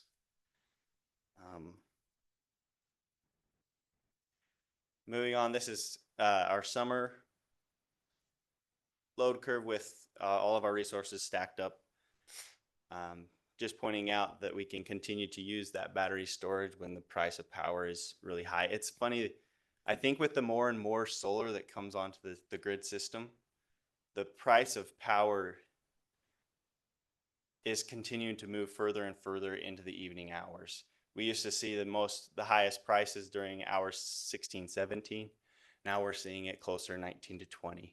And I think it has a lot to do with all the solar that's getting onto the And Tage, correct me if I'm wrong, aren't we even seeing negative pricing during some parts of the day? Yeah, especially during shoulder months, during those times where solar is still producing, but we don't have enough capacity or anywhere to put this power that everybody's producing. So yeah, you are correct on that. And so yeah, that's just gonna be a big benefit for us, having that resource going into those evening hours. And then just wanted to point out over here at the top where we have this big gap of where our load is much higher than what our resource is. This is where our new power plant is also going to benefit Payson City, keeping our prices way low.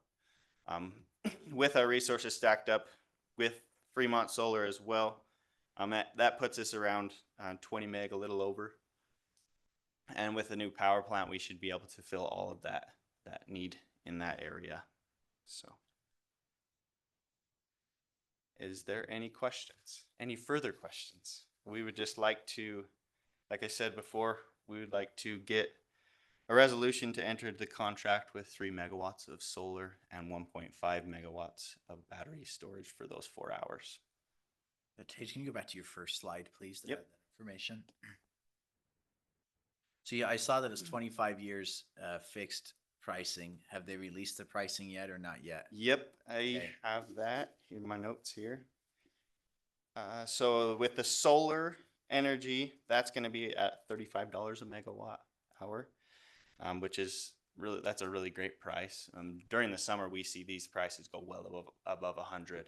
Okay. And so being able to have that with the battery storage is a little bit more expensive. It's around 65 to 70.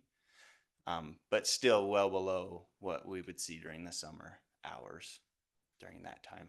Like I said, we usually see prices above $100. So this would be us purchasing 3, but we can only store 1.5. Yep, half of what we Half of what- purchase. Okay, Yep. yeah, which is still a good option though, so. So have we looked into any more nuclear? Because I know Trump's trying to get. As far as that I'm way aware, no. easier.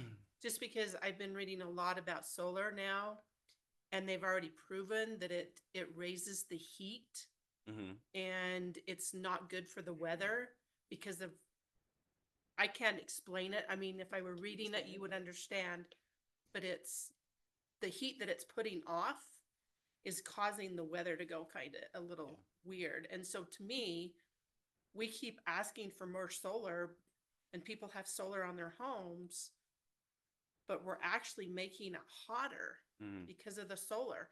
So to me, I would think nuclear would be a better way to go because you're not going to have that heat involved with it. And it's not going to, cause anything into the atmosphere that's going to cause the Yeah. temperature to rise. I do know But that is anyone building a nuclear plant anywhere?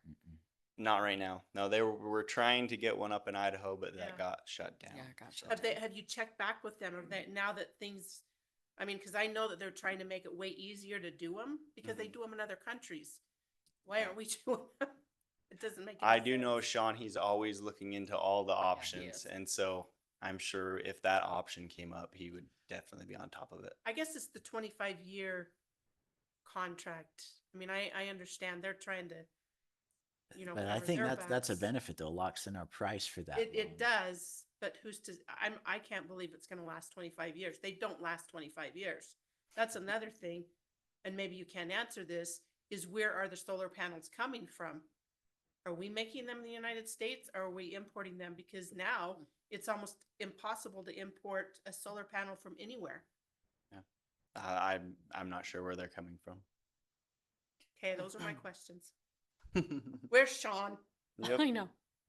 No, but you're doing a great job. You are doing an awesome job. I think obviously, while solar might not be the most attractive or best solution, I think it'd be foolish for us to miss out on this opportunity to buy into this current project that somebody else is putting together. So And they the price guarantee is, it. the So who price has is put this great too. together? Yeah. Who is this? It is called Long Road Energy. And where are they from? And they're a very well-known utility that they've been around for a long time. Who owns them? That I am not sure. Okay. What are they called? Long Road Energy. Long Road Energy. They're the developer of this project. Robert, are you looking really fast? I can tell. Okay. But who owns them?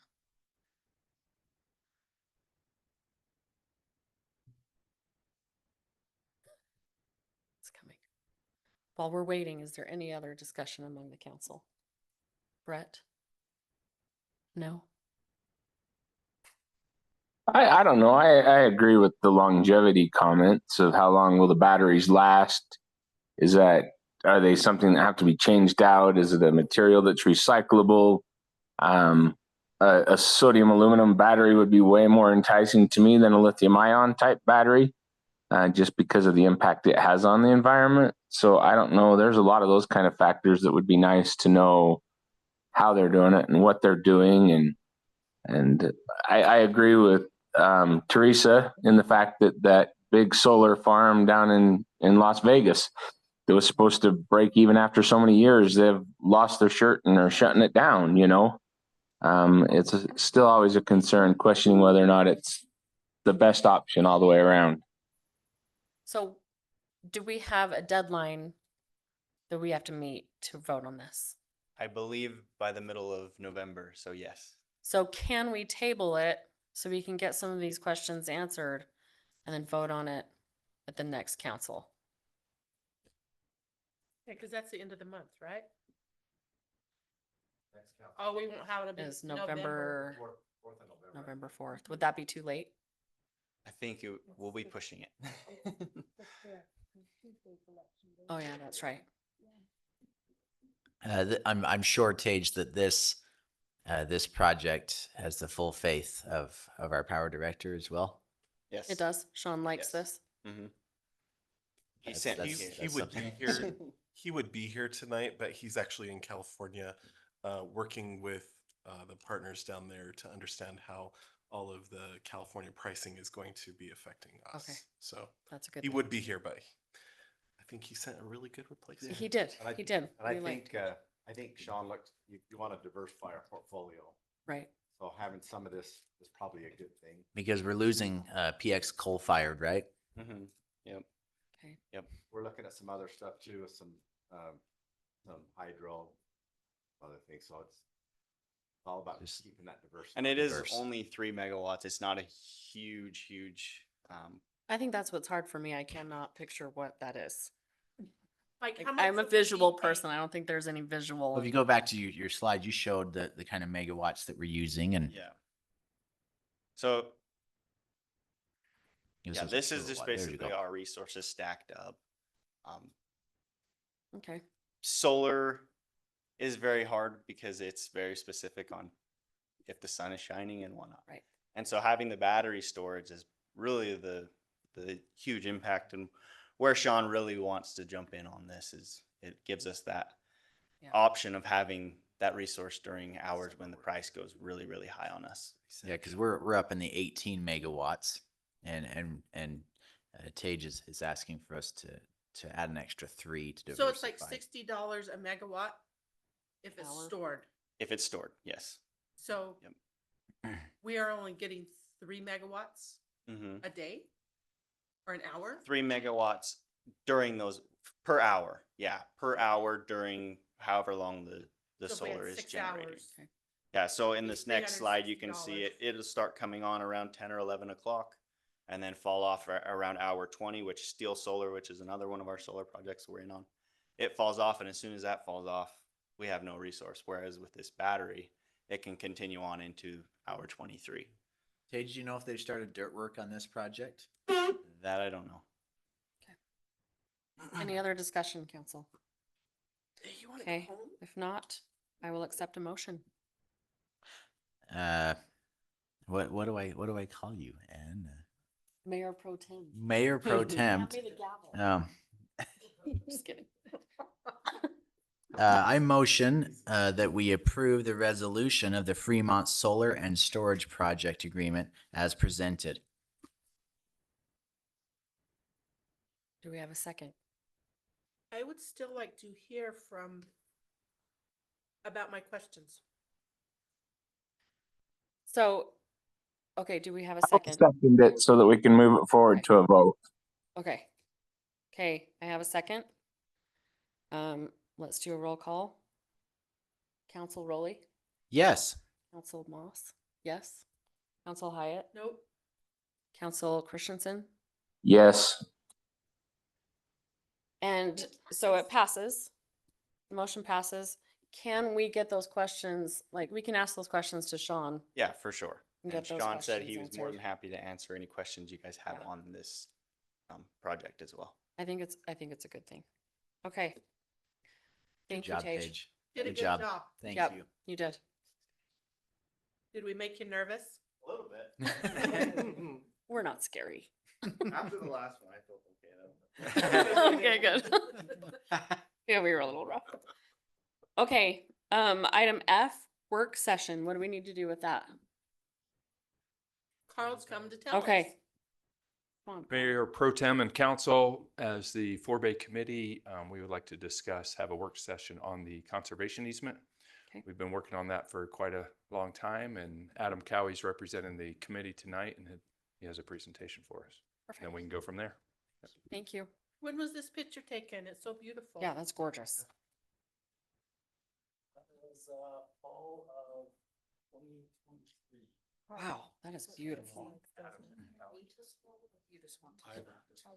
Yep, that's So- great. And it's PDF, so Maybe. What do you want? good idea.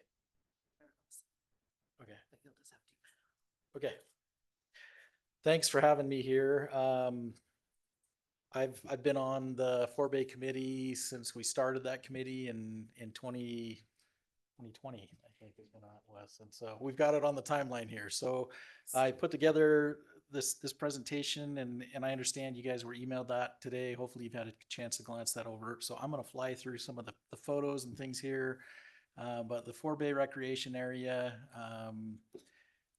is an awesome spot. In this photo, if you look at those pine trees, if you're not familiar with the layout of this, the pine trees are actually on Forest Service property, commonly referred to as pine forest. But everything in the foreground, pretty much in front of that, is all the south end of 4-Bay. With 4-Bay itself is an area that Payson City purchased, consists of about 480 acres and was set aside for public recreation at the mouth of Payson Canyon. It's mostly just vegetated, natural open space area, but also has some water resources that are really critical for the city. And we want to make sure that you know that we intend to hopefully preserve and protect those water resources there.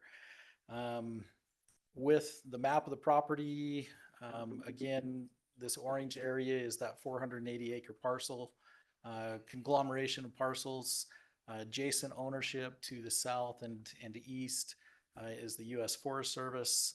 There's a parcel to the east also that's Utah Division of Natural Resources. And then there's some county and private lands around that as well. Currently, this is not in Payson city limits. This is unincorporated Utah County area. It's zoned right now as CE1, which is the critical environment zone under Utah County's zoning ordinances. I mentioned those water resources that are up there in 4-Bay. This is a picture of the pond from a couple years ago. And this is my understanding, this was originally a settling pond that was designed to collect water off of the canal that comes out of the canyon. To go through just a little bit of history, water resources, water collection, storage and delivery and power generation from those water resources has occurred since the 1930s. Clear up until this time. The city bought the property in 2001 to protect the watershed and then the habitat and recreational opportunities that were on the property. In 2008, the city adopted the original 4-Bay management plan, and it was primarily focused on conservation of the property. In 2016, there was a lot of debate, and 4-Bay was actually declared a surplus property. At that time, about that time, the Friends of 4-Bay, it was a group of citizens that formed this Friends of 4-Bay group. Right now, there's a Facebook page that they created years ago. It has about 1,800 followers on that Facebook page. In 2019, there were some changes within the city and more emphasis was placed on developing the property for recreational uses. The city obtained a National Park Service grant, and the National Park Service helped us establish the management plan. We held a couple different public open houses and received a lot of public comment on the plan. It was adopted in 2020. And then in 2021, the city adopted an ordinance to form a formal creation of the 4-Bay committee that I serve on. And Allison's also here, and thankful that she's come. She's a member of our committee as well. And so since that time, we've had new trails built. There's been a Utah Outdoor Recreation Grant that was approved that helped establish the trailhead, parking area, the bridge crossing, the restroom, those kinds of things were built. And it all fit well with the timing of the new city branding that occurred. And in 2022, we had a trail feasibility study that was done to look at running the trail from Payson all the way up the Canyon Road up to Forebay in 24. There were some additional trails approved, but then also a declaration to rescind the old property surplus that was back in 2016. And then in this year, you've recently approved a bike park master plan concept for the north end of Forebay. And then we've been working on our conservation easement. And that's really the focus of what we're talking about tonight is the conservation easement. I threw in a few photos and most of the pictures in this I've taken with my cell phone. I'm not a professional photographer, but I love taking photos. And You took that with your cell phone? that was with my cell phone. That's So awesome. this is one thing that I think is really unique about Forebay. It's positioned low enough in the canyon that you can get to it year round. And it's really a gem because of that accessibility. And so further up the canyon, it's gated, it's closed, it's not accessible to vehicular traffic during the wintertime. And Forebay parking lot, thankfully the city's plowed that and kept that open year round. So spring, just the different seasons here, summer, this is further north on the property looking south. And then fall is gorgeous up there if you haven't been up there on some of the trails. And then winter, there's some snowshoeing tracks that I left in my wake. So it's an awesome spot to recreate. Just wanted to highlight some of the activities that have occurred up there. I think a lot of people feel like this is just a mountain biking park. It's really so much more than that, but certainly that's the primary emphasis and where a lot of the enthusiasts that begin the trails in the area were mountain bike oriented. And so, one thing that's unique about Forebay is the youth mountain biking experiences that have happened here. You've had thousands of kids that have gone to Forebay and have ridden mountain bikes there. They are going to come back to Forebay and recreate at some day, and they're going to bring their families and recreate in Forebay, and we hope that continues and happens. This picture on the left I took on Saturday, and there was two families that brought their little kids, and they were just up exploring. So walking, hiking, trail running are really popular.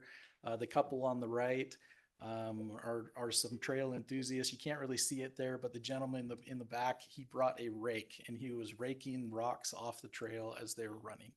And it's something that is really prevalent with the users in Forebay, is that volunteerism type of attitude. Horseback riding is something that we see often in Forebay, and we are working as a committee to develop a trail system that will accommodate horses better. Having horses and mountain bikers on the same trails can sometimes create conflicts, but it's also, when it's wet and muddy, the horses really destroy the trail system. And so we're looking at areas that we can route those horseback riders to on the outskirts or certain roads that may be already in the area, that they can certainly use that as another use that we want to promote. Winter activity is growing up there. We've got snowshoers, cross-country skiers, and then the fat bikers. The city has invested some money into a grooming machine, and Greg Madsen, thank you, is up there grooming in the wintertime. And then we've got volunteers that have actually purchased their own groomer and have gone up and groomed that as well. I mentioned the ease of access, the great proximity that it is to Payson and its residents, and the ability that people have to get quickly up the canyon and right onto trails is really awesome for Forebay. It's not a 30-minute drive up the canyon. The volunteer service I mentioned, these are some photos. Kevin, one of the individuals on our committee, brought his work associates in on the left there. They did a service project. We've had mountain bike teams doing service up there, other just community trail projects that we've had. Most of the trails up there have been built through volunteer efforts. And again, the signage has all been designed and installed by community members and volunteers. Benches, we've had multiple benches go in and be installed there. This picture on the right, my son and I were up working on a trail, and another guy walked up with a shovel, and he was up there to help. And so again, I think there's really great opportunities that we have to continue to benefit from the volunteerism. that exists there. Somebody joked with me and they said, you know, that the people that use 4Bay are a little bit unique with that volunteer aspect. You're unlikely to see somebody wake up on a Saturday morning to say, I'm going to go fix divots in the golf course today. But you're very likely to see somebody wake up on a Saturday and say, I'm going to go work on the trails in 4Bay. And so I thought that was a pretty cool comment. Why we're primarily here tonight is talking about the conservation easement. In the 4Bay management plan we adopted a few years ago, goal number 3 on that was that we were charged with protecting the watershed, habitat, and scenic nature of the area through appropriate conservation practices.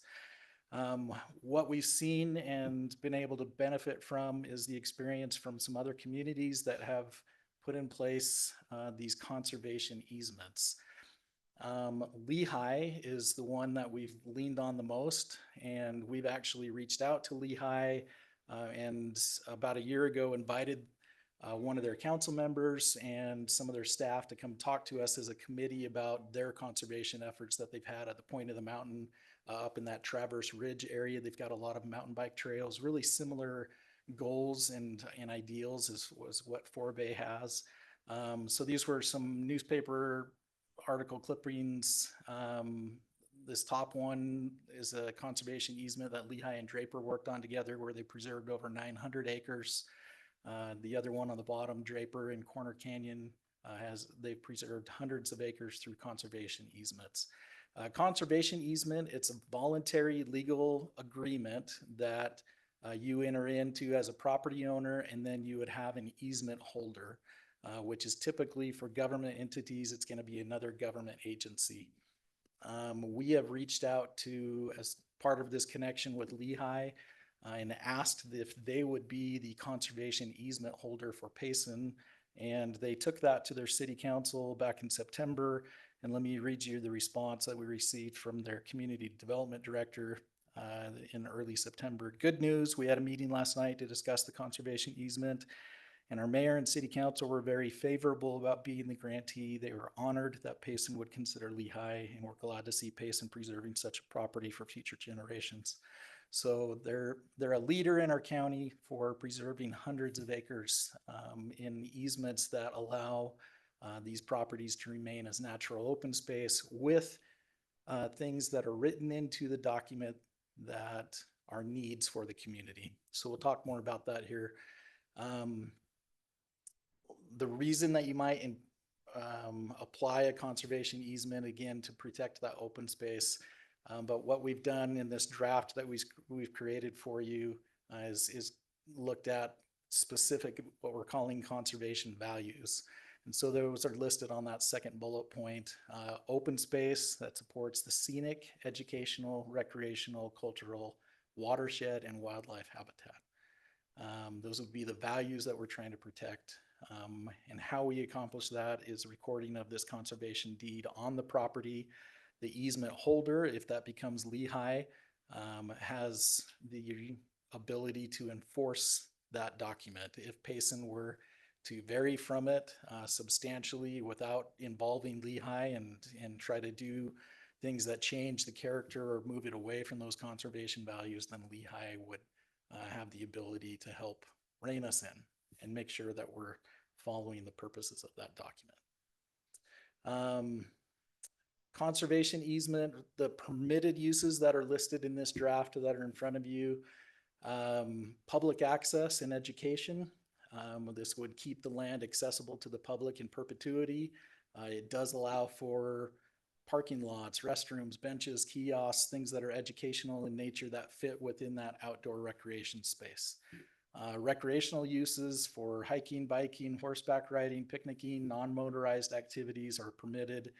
Trails and trailhead related structures, so pavilions or picnic shelters, observation towers is listed in there, signs, fences, gates, those sorts of things. And then specifically water resource utilities. We want to make sure that those uses that the city has need of in that area are protected. So culinary and secondary irrigation storage, the collection of those waters, the conveyance, the retention of that are all listed as permitted uses.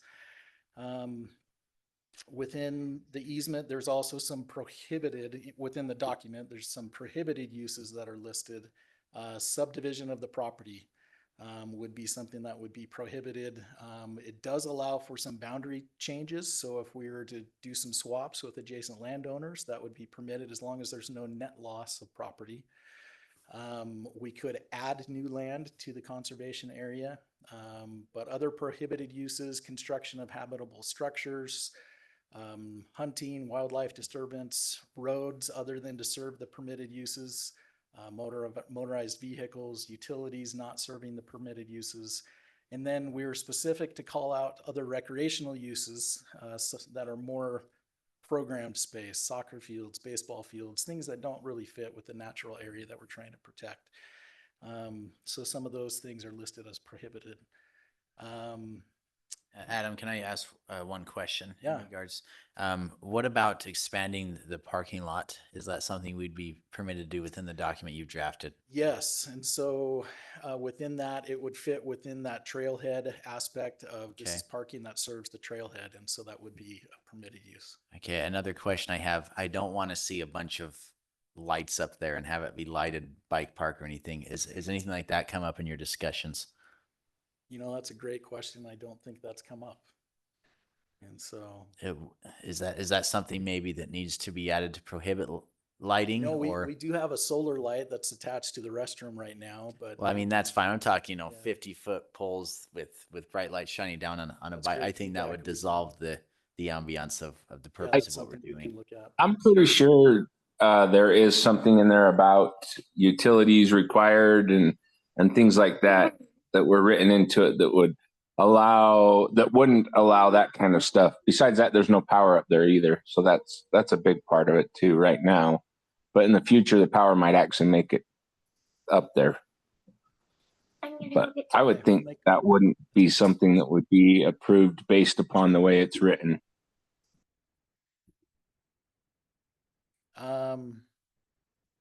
A question that's come up as we've talked about this over the last year or so is can this agreement, once we enter into it, can it be amended?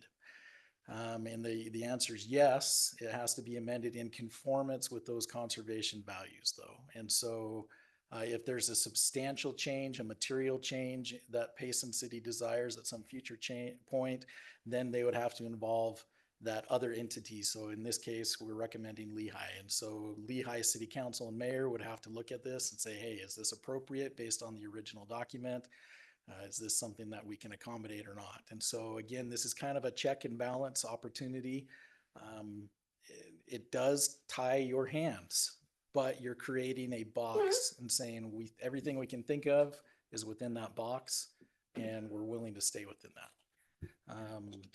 And I guess I'd add, rather than it tying our hands, I feel like it unhandcuffs us from ever having that temptation of future councils of conversations of someone wanting to develop and drastically change this area.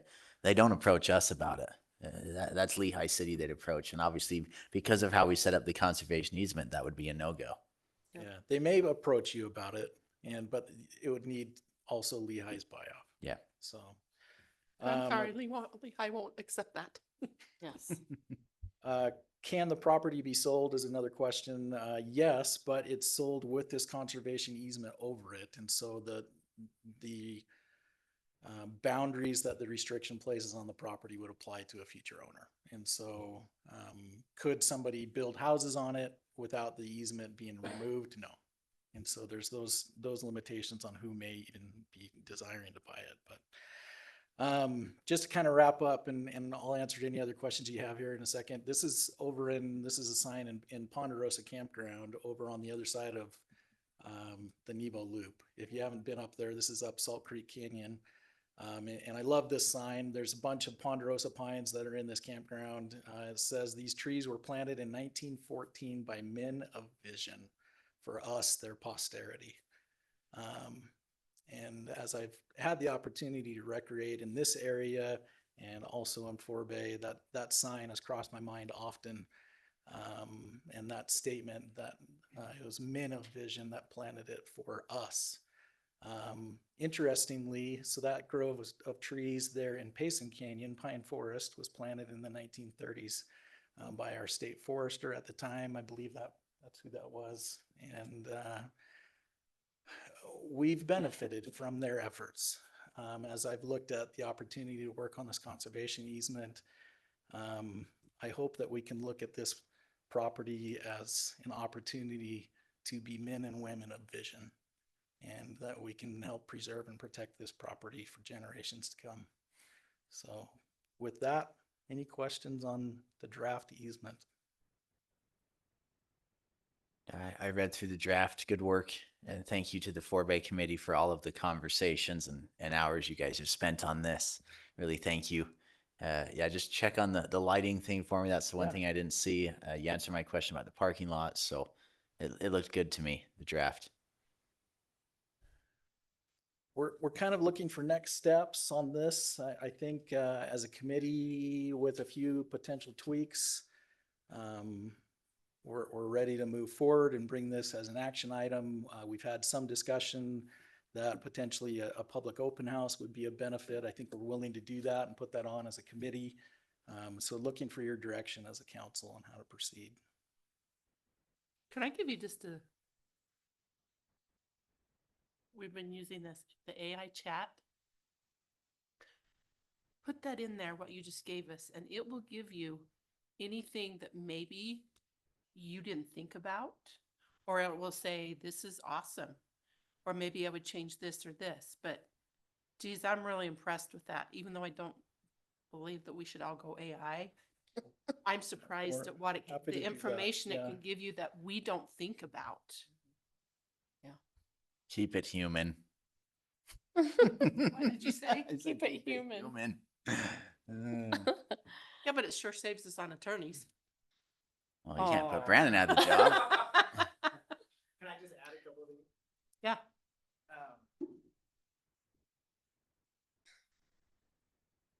I just want to thank Adam for all the work that he's been doing on this, spearheading it, going to Lehigh with this. I don't know if you know how much effort that they've put into this. One of the things that we discussed a lot, and I think is important, was the ability to, and that's what's captured in the agreement, for changes in use. That would be something that we could do here locally with the staff versus a big change in the intensity of the whole thing. So that's why it would require council, city council, and Lehigh's sign off on it. And I think that that's something that we could definitely do, even under the current agreement, is address the lighting here at our own local level. It is something that, yeah, that I think we could easily add into it. Yeah, I just want to thank Adam for all the work he's put into it. And I think I would endorse Lehigh because they're familiar with it. They've done it before. They did it in their own city, and I think they would be good stewards. And I think they're far enough removed from it, they'd have no benefit to change it, which is a good thing. So I think, yeah, get it ready to bring to us for a vote. Yeah, get it coming to us, Adam. This is wonderful. Did you want to go through have us do an open house or anything prior to that? What does the committee think would be best? We discussed it, and if you feel like the community needs to be more aware, I mean, obviously we've had 20 years of history about 4-Bay, but not everybody's aware of 4-Bay. It won't pick you up sitting there. Okay, I think the open house would be a good gesture, but I think just putting it as an open forum, as a conversation when we actually vote on it and allow the public to discuss it in the city council meeting might do the trick, or even do it in planning and zoning and have the people given the opportunity to go to planning and zoning and discuss it as whether or not they're for or against something of this nature. So I work for a local government, and a phrase that we say often is government is slow, but sometimes that's a good thing. And I think this is a really substantial move to put in place these boundaries on this property. And I think having more opportunities for public input is probably a good thing. It's never a bad thing, is it? It's never a bad thing. As we talked about it as a committee, I think we have the time within the next few weeks to set something up and try to gather some more public input on this decision, particularly in how it may affect opportunities for other property owners to develop around it. And so if you're amenable to that, we're happy to have the open house. If you'd rather we bring it straight to you for a decision and talk about it in this open session like Brett mentioned, we're happy to do that too. Can we do both? Sure. Yeah. I think we could do both. Sounds good.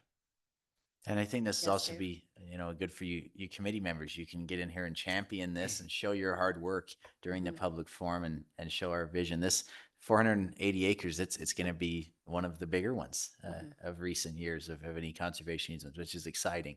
So I think the more public transparency and input, always the better. Dave had a comment. Yeah, Adam, can you go back to the map? I'm in favor of conservation. I think the only thing that gives me a little pause is we've had this for quite some time, but we've worked with some of the property owners that are not part of our property. The Clarks, the Paul Freemans, and they've had in their mind that they would like to develop some limited development at some point. We've never told them no, but they've helped us with when we had to do the holes in the golf course. They donated some property. They've sold some property. And I think we can still accomplish our goal in conservation, but with doing all of it, it just shuts the door on them developing. Only from our side. Exactly. But then It doesn't, Dave, it doesn't shut the door on it. I caught this in when we were looking through it. I think it allows them, if they're, I was kind of an advocate for this direction. If they want that little road that they're talking about on the north end of Forebay so they can access Elk Ridge that direction, all they'd have to do is get land of the equal value of equal size and purchase it and do it as a land swap. And we can swap as long as we don't ever go less than the acreage that's allowed here. We can shift those boundaries around just a little bit and move it that way. We can check with the attorney to make sure that that was really the way it ended up, but that was what some of our push was, that would allow them to do that without leaving a great big huge open access to develop the whole thing. We felt like that was the easiest way to still leave that door cracked just a little bit. I think it will develop, but it'll develop in Elk Ridge, and we don't control any of the density. We don't control any of what goes on there, and it'll go right up to that area. It just seemed like you could find a way to conserve most of this, but allow. I mean, when we were at our retreat, we talked about maybe working with the golf course a little bit to get some nicer homes, some executive housing, and I think conserving the whole amount just kind of shuts the door on that. And if that's the council's choice, that's the council's choice. But it seems like we've had property owners that have worked in good faith with us over the many years. And, it would have been nice to say, you know what, we have no desire to develop this ever. Well, they could have gone and a now different now we are. I hope those property owners understand that the times and opinions and the people in these chairs will Absolutely. change. And I appreciate your comments, Dave. But yeah, for me, I don't want to negate and minimize this to benefit someone in Elk Ridge that may develop houses one day. I think this project's a lot bigger than that. And I think if they need to develop in our neighboring city of Elk Ridge, so be it. And if they do, I don't have fears of it being terribly dense up there if they do. I would think it would be somebody that wants to build, a $10 million home. Exactly. I don't think it's going to be 10 units to the acre. Yeah, and so I think that is a valid concern for those landowners. But for me, that's not too big of an issue. It's worth the time, energy, and ruffling some feathers to conserve this for me, because we can find other areas to develop. This should be saved. What do we want to have in Payson? Do we want to have nothing but houses, or do we have a green space that improves quality of life, recreation, and brings tax base, revenue, and experiences and family memories to our city? And that's more important to me than preserving some possible development for a few landowners. Okay. But I totally understand where you're coming from too. We try and play fair. make it Yes. Fair for both sides. And sometimes it goes a little more this way, but I totally agree. I don't think if they're gonna build a house, it's gonna be a nice house. There's not gonna be anybody around it just because of where it's located. And on the flip side, looking from a marketability standpoint, someone that builds a house next to this, in my opinion, that would increase the value if you could say there's never going to be any houses That's true. behind you That's or true. in, in this Oh, area. and that's what you're always looking for, where people wanna buy. Yeah. Mhm. And you can make that promise. Yep. Yeah.